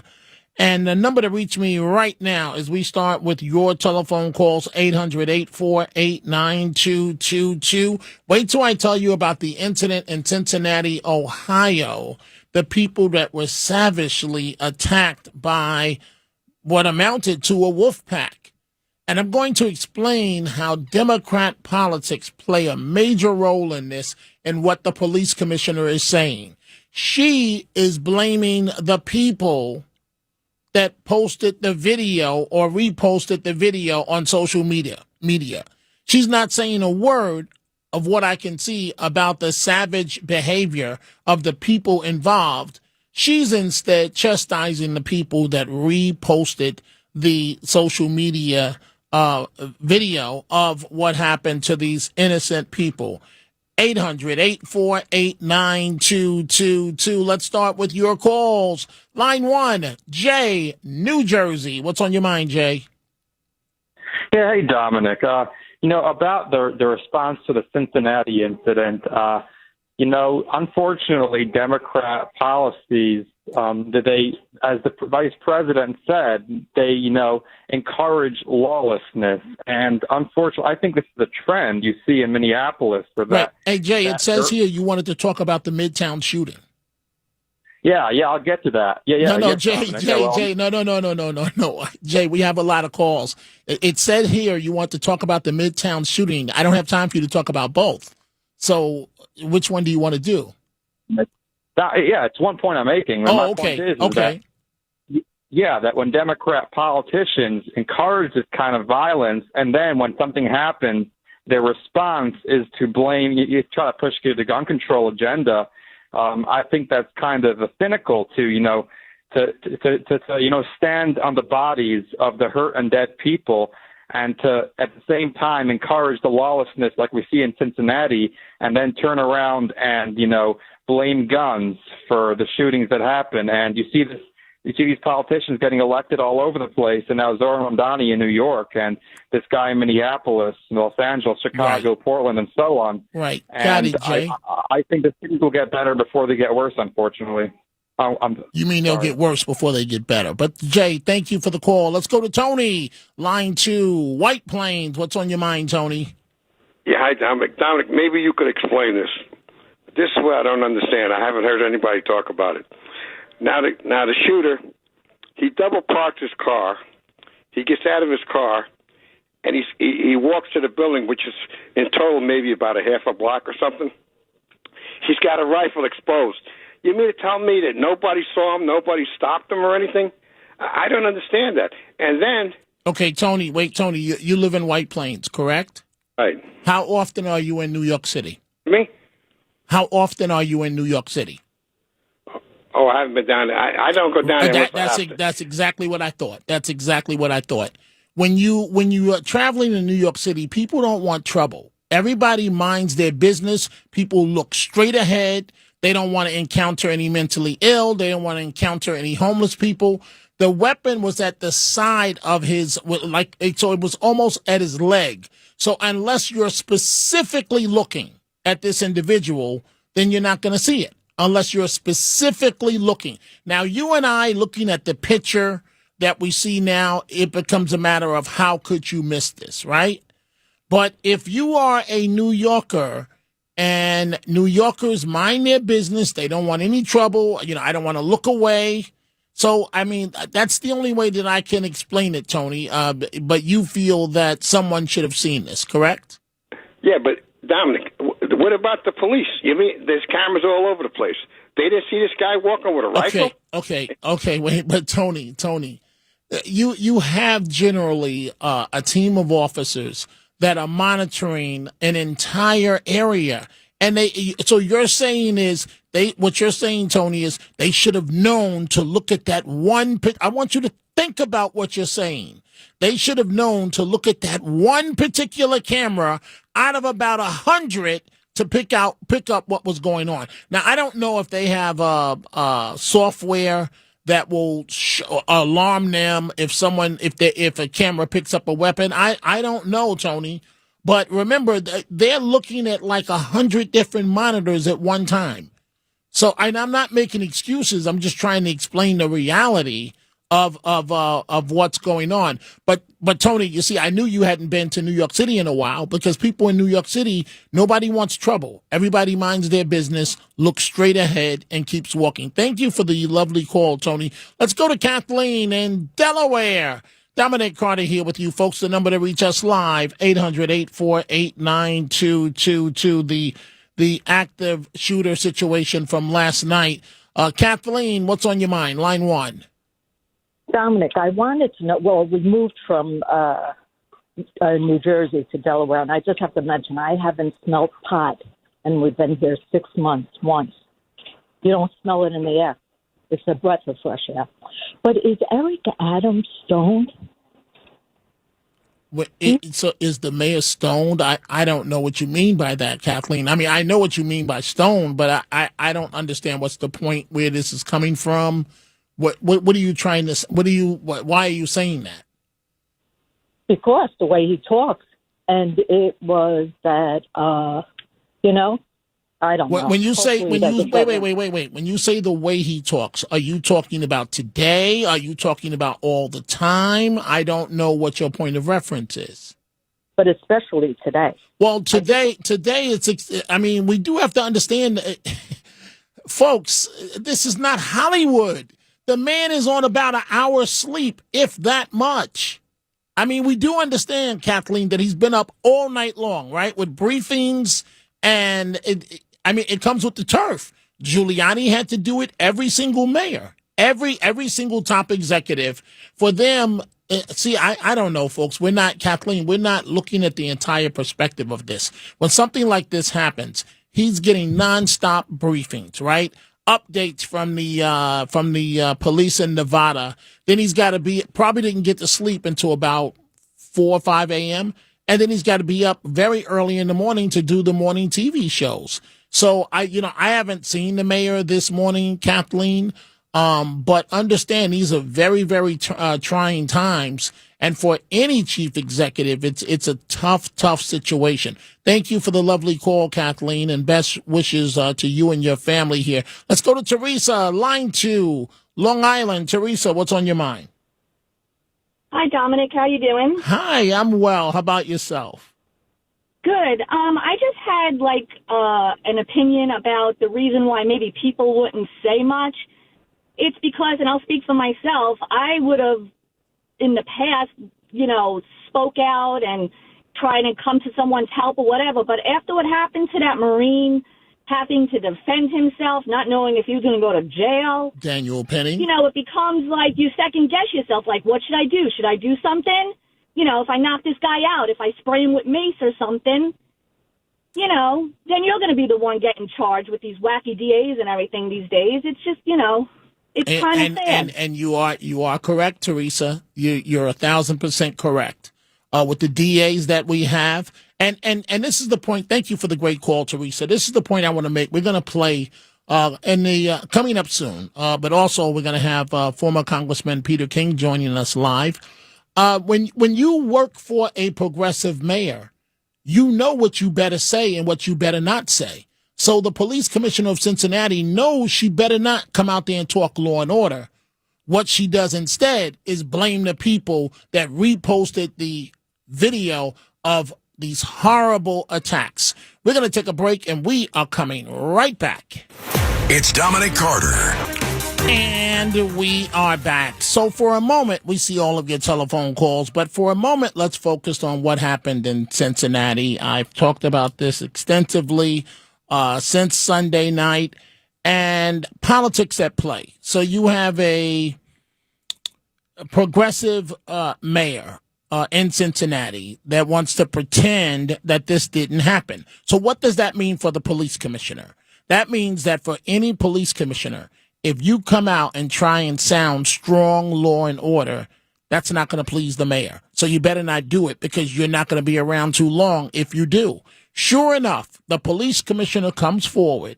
And what does she do? You have 3 white people that were beaten to an inch within their life by a black mob that laughed and thought the whole thing was funny. And what does the police commissioner do? She is chastising social media about showing the videos. Another topic I want to cover real quick. Social media and journalism and the role it plays in this incident. And yes, guys, that's you. That is you. Social media, the post that we've seen, does not depict the entire incident. That is one version of what occurred. At times, social media and mainstream media and their commentaries are a misrepresentation of the circumstances surrounding any given event. What that does, that causes us some difficulties in thoroughly investigating the activity and enforcing the law. Because what happens, that social media post and your coverage of it distorts the content of what actually happened. And it makes our job more difficult. Go ahead, right here. Thank you. 2 questions. Where were the nearest officers? In the central business section. They were working. They were both in vehicles, and like I said, they had to maneuver through the traffic. My second question is, you had said social media and news media distorted the content of what actually happened. What exactly was distorted? I understand that there was multiple views of the video, but exactly what led up to this? I mean, what was distorted? Yeah, so I think by the irresponsibility with social media is it just shows one side of the equation quite frequently, without context, without factual context. And then people run with that. And then it grows legs and it becomes something bigger. that we then have to try to manage as part of the investigation. So you see, folks, that's what's wrong with having these progressive mayors. Because the police commissioner, any police commissioner in the country, they want to keep their job. And if you want to keep your job, you better go along to get along. And what comes out of your mouth better mirror what the mayor wants. And if it doesn't, you will be persona non grata and out of a job, period. That's the way it works. So if you have a law and order mayor, as the police commissioner, you can come out and be strong law and order. If you have a mayor like the mayor in Cincinnati, you better not blame the black attackers. You better not, because it can be career ending. Instead, what you do is you chastise the people, and this is ridiculous, that put up the videos, that reposted the videos. Let's see here. Let's go back to your telephone calls. Oh, boy. You know what? I wanted to, but I've got to take a break. There goes the music. It's break time. We see all your calls. We're going to get to them when we come back. We're going to talk live to former Congressman Peter King, and the number to reach us, 800-848-9222. It's Dominic Carter. And we are back. I look to this this opportunity all the time to talk to someone that is extremely knowledgeable. I don't say that lightly, and that is former New York Congressman Peter King. Congressman, it's so great to chat with you under tough times for the New York tri-state area. How are you and your family?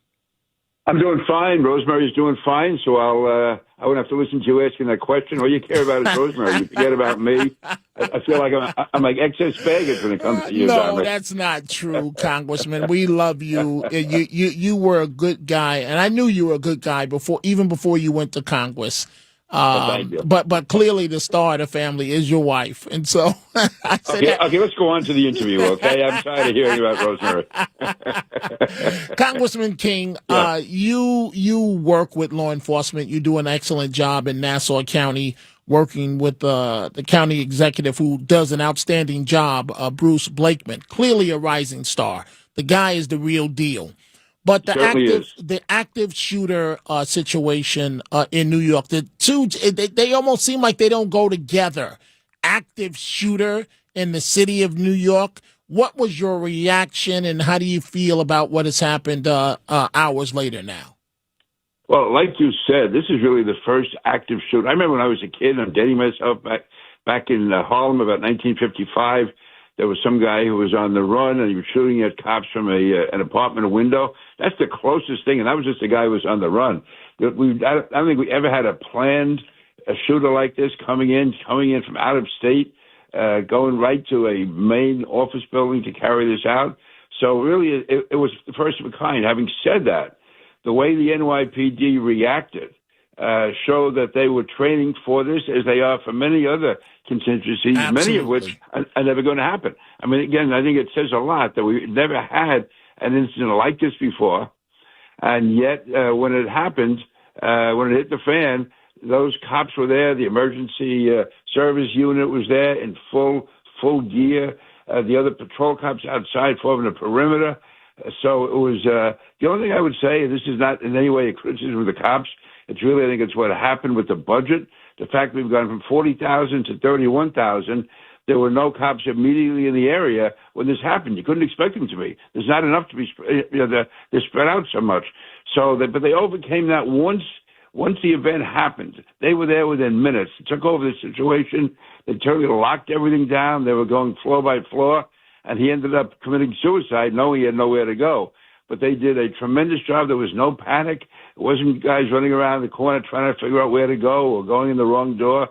Everything was done heroically. Also, let's never, ever, please forget the cop, the sergeant, the officer Islam, who was working a police detail. It was his second job, but it was a police detail, which I think is a good idea by the cops. by the police department, which allows members of the department to get assigned duty working for a private company, so that they still get paid. It doesn't interfere with any kind of outside of work restriction. So he was there doing his job as a member of the NYPD. He took the first bullets and he went down. But what a hero to have someone there knowing that really everyone did the right thing. He did the right thing. Officer Islam did the right thing. And all those emergency preparedness and cops did the right thing. The commissioner, I thought, and the mayor were excellent that night on television. So as far as from the NYPD's perspective, everything went well, except, of course, the tragic loss of life of the Officer Islam, and the 3 civilians. I mean, this is just it's horrible. And it shows how vulnerable we can be, but also I think it shows the need to have more police, to have, like if you had police officers outside there or walking a beat or in a squad car, they could have stopped him. You see a guy walking down the street with a automatic rifle in his hand, an assault weapon in his under his arm, just walking down the street casually. In previous years, he would not have been able to make that, but now with the shortage of officers, you do have those open spaces, and there's always a consequence for things. Fortunately, as bad as this was, it could have been much worse if the emergency preparedness guys had not come, anybody else had not come and did the job that they did as quickly and as effectively as they did. You know, Congressman King, you hit on a couple of things I want to focus on for a moment.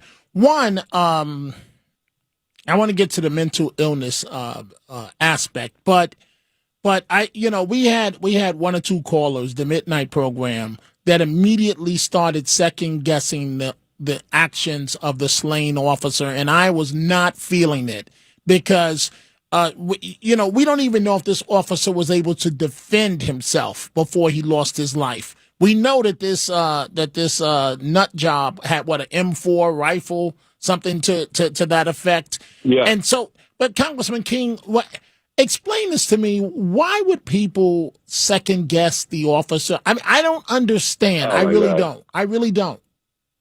It's just people, first of all, who never had the guts to take a job like that themselves. Thank you. You're there. You're standing there. I mean, what he was in 999 of 1,000 times. What he would have to be concerned about is a fight breaking out, Correct. Some guys coming in, some drug dealer going crazy, 2 people fighting for being blocked because they didn't have proper ID and giving people a hard time, and maybe having somebody coming in with a weapon, but not an automatic rifle. I mean, that's the last thing. I don't see how he could. Listen, he has probably hundreds of people, thousands, walking in and out every day. Imagine if he was like looking for an automatic weapon in every one of them. I mean, it just wouldn't be. First of all, people wouldn't want that type of situation. And so he was doing what he had to do. I can't think how anyone in a different situation would have reacted differently. And to question him, a guy who lost his life defending the people of New York, to me, it's disgraceful. It really is. I agree with you. And then the second part, Congressman King, before we get to President Trump, what is going on in our country? Is it the medication? I mean, this is a guy I was watching, I believe he was in high school. He was a football standout. And all of these kids think that they're going to the NFL, and the chances are slim to none. 1 out of maybe 10,000 will make it to the NFL, and he obviously didn't. But what was on social media was him being interviewed in his local area. He had scored a couple of touchdowns. So he was a really good standout football player. And somewhere along the process, he snapped and he wants to blame the NFL. What's going on society-wise, Congressman King, where you have people that are doing such crazy things, and he was such a coward because he wanted to kill people and then didn't want to stick around to face the music. Then he took his own life. Is this a medication thing? Is this a society thing? What is going on, Congressman King? It's probably a combination of things, but I think part of it is that people somehow expect instant glorification. They expect success.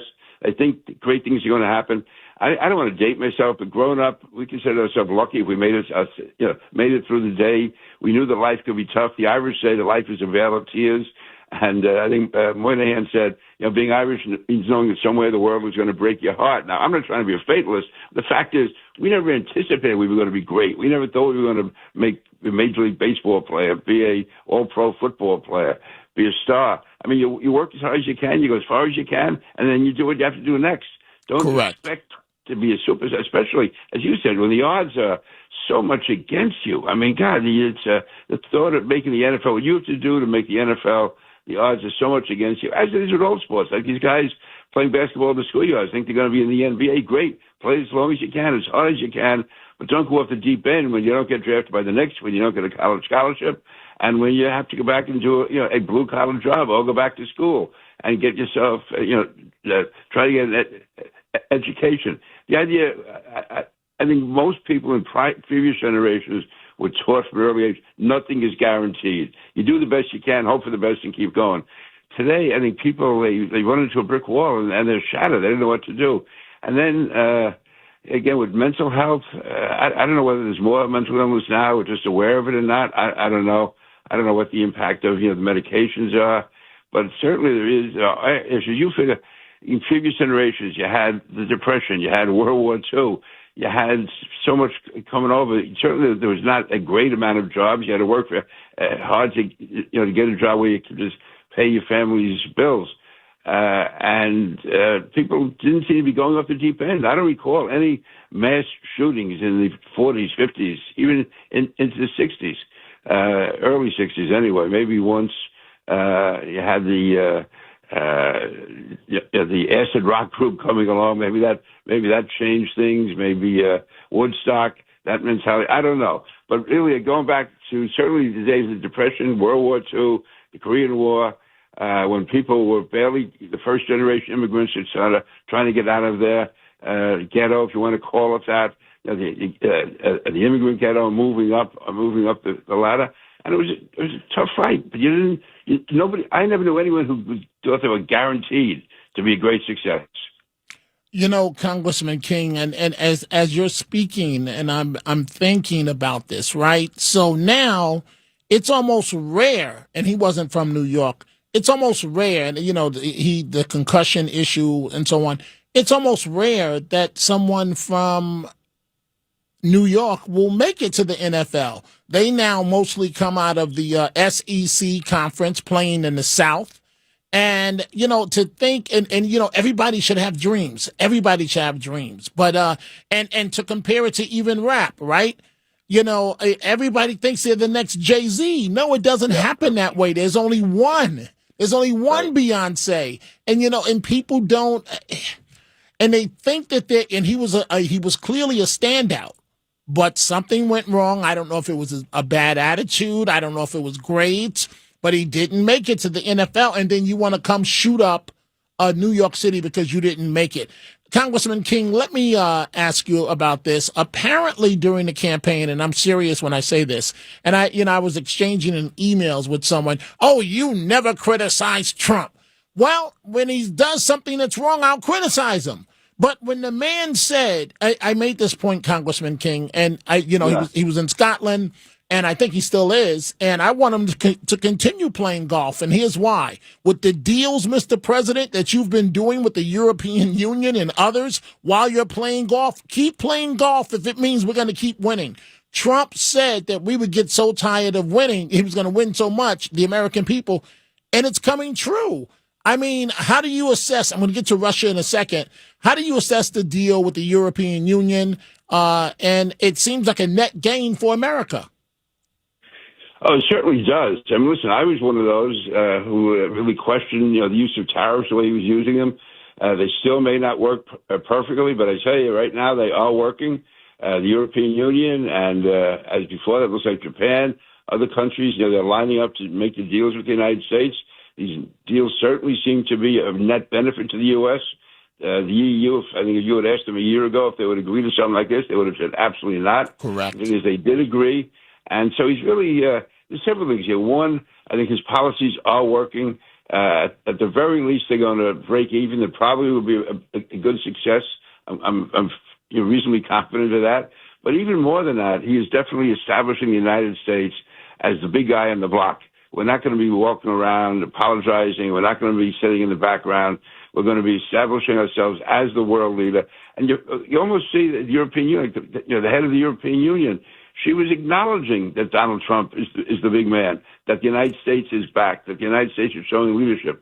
And that has such consequences for what we do with all our policies, to be back, to be respected again in the world, and whether it's going to involve military matters, whether it's going to involve diplomacy, whether it's going to involve the economy.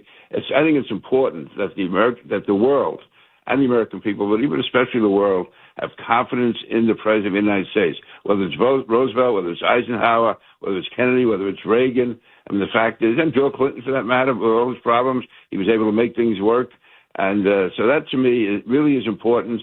Under Joe Biden, I'm not trying to pile on the guy, but he was showing no leadership at all, no strength. President Obama spent half his time going around the world apologizing to the United States.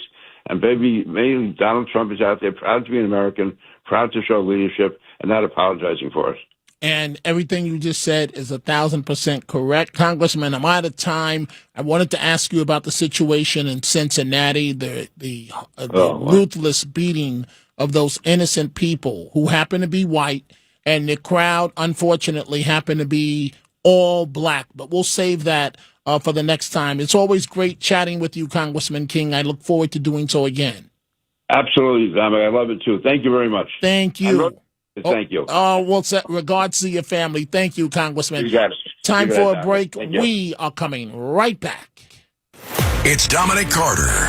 And now, it's time for the Tunnel to Towers Foundation Final Thoughts.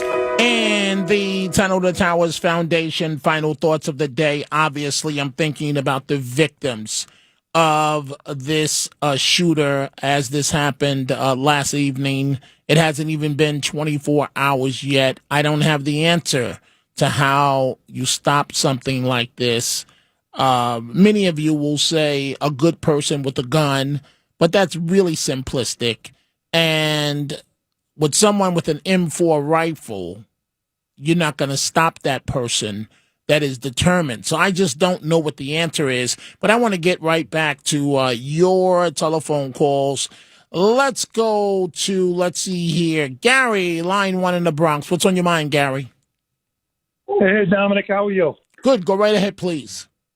Good. I wanted to know, I got a question. Last night, after the shooting, which first our hearts go out to the police officer and the other people, they kept showing like 20 cops jumping on somebody, a woman, and then running down like 2 blocks, kind of dragging her, carrying her, and then they went off into the corner, and then they came out again.